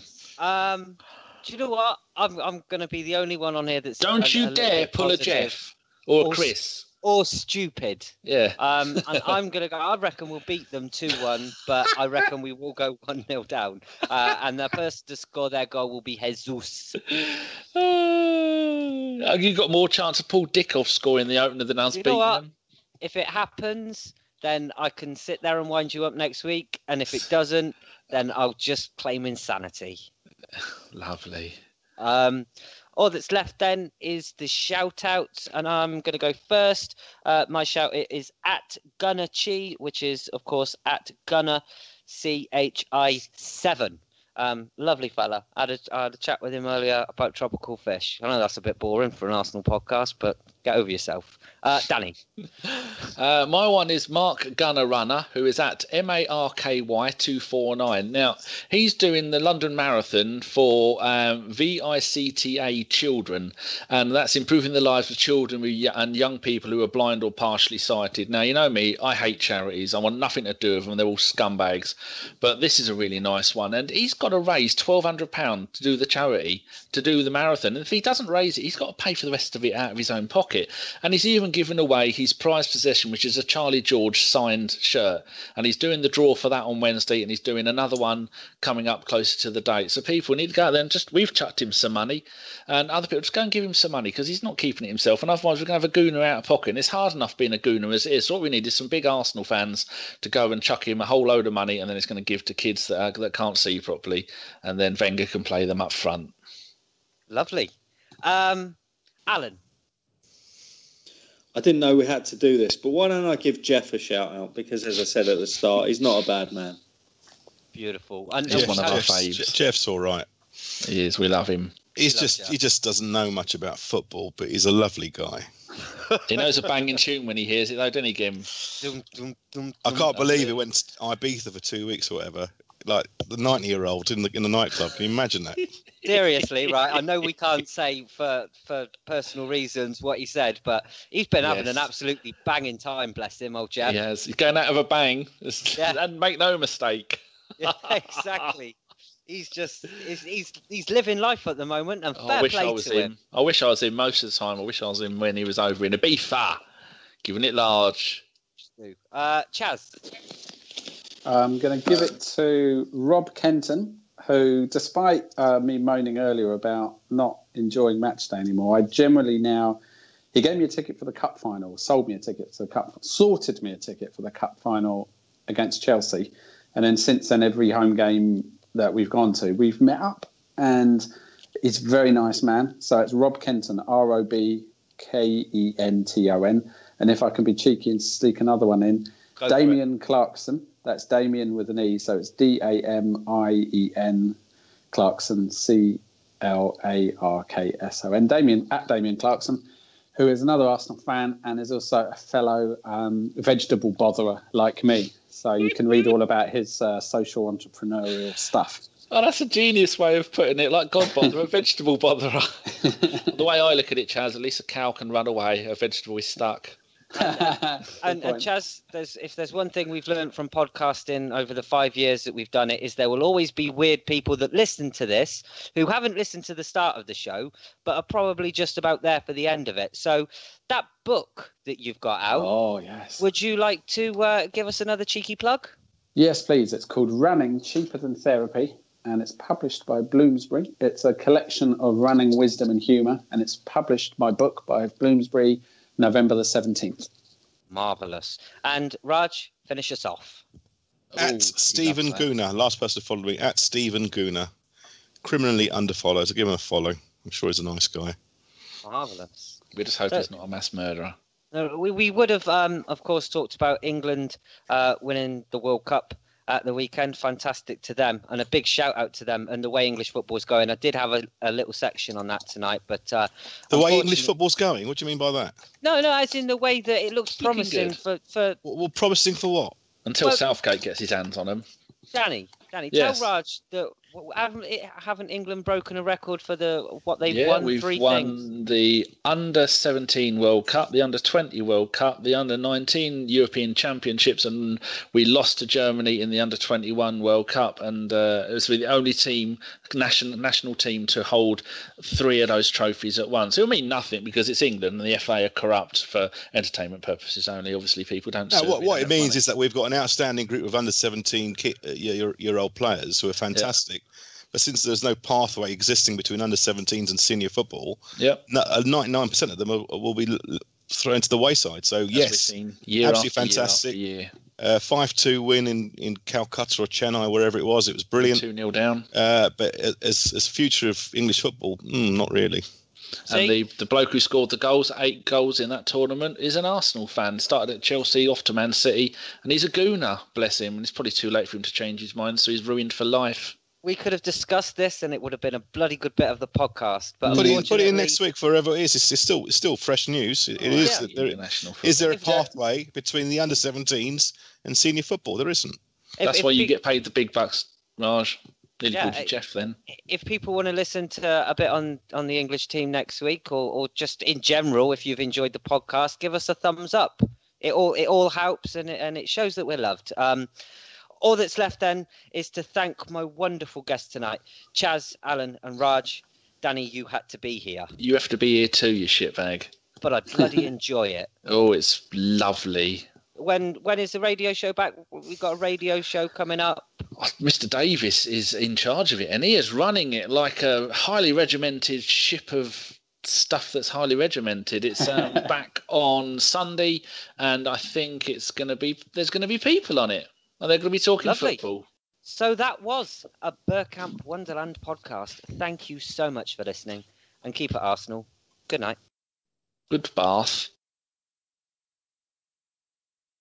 And here's some more shenanigans after the podcast ended. And keep it Arsenal. Good night. Good bath. That's it. Well, that was a good one. Yeah, I enjoyed that. Can I say, Raj, because I know you have to rush off, Raj, but you have the most reassuring voice he does. I've ever heard. If ever there's a nuclear war, can you announce it on the TV? I'll feel fine. Is it my radio? Do you like my radio voice? It's lovely. He's a high-pitched Cockney usually, though. It was nice to have Alan on the thing. I've listened to him on the footballistically with Boyd a few times and laughed my bollocks off with all the shenanigans that go on in that podcast. So it was nice to have Alan on here tonight. It was. Thank you. Heard him. Enjoyed it. I was quite happy when he said. I think I might be hunted down by Sir Chips Keswick's, undercover team of protectors, but it was worth saying. Well, maybe we should probably get Alan and Jeff on in a few weeks' time or something, and let them get on with it basically. Because Jeff's showing a lot of respect to Alan on Twitter. Alan showed a lot of respect to Jeff on podcasts. They got both sets of differing opinions, which should be quite interesting. I know it happened on the footballistic one, but not to a huge degree, really.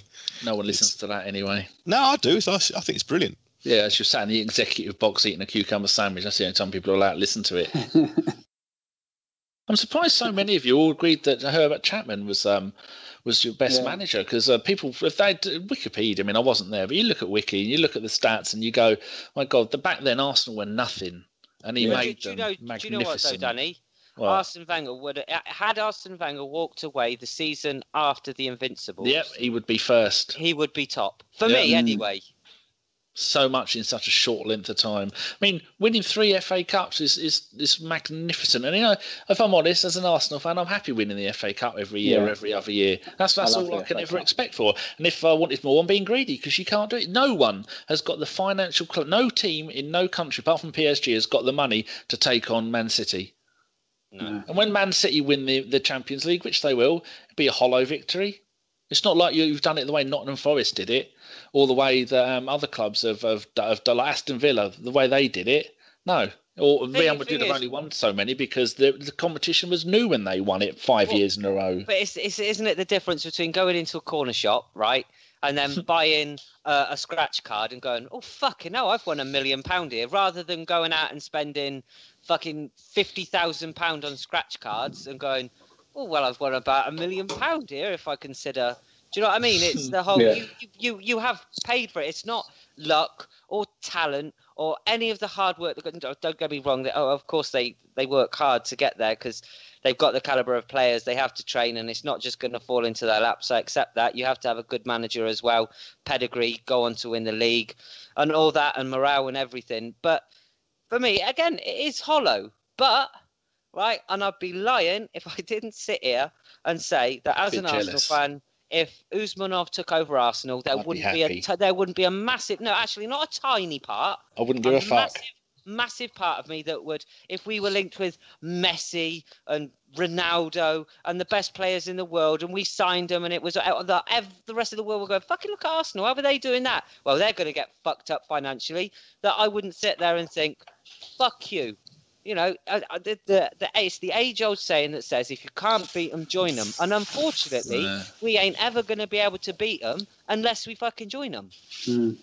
I liked what Danny said at the end of last season about just after we won the FA Cup. I can't remember exactly what it was, Danny, but it was something along the lines of, you know, that there's a part of you that would actually rather win the FA Cup than the Champions League. And I remember you explained it, and it was exactly what I thought. But anyway, I got to run now because the dog needs a walk.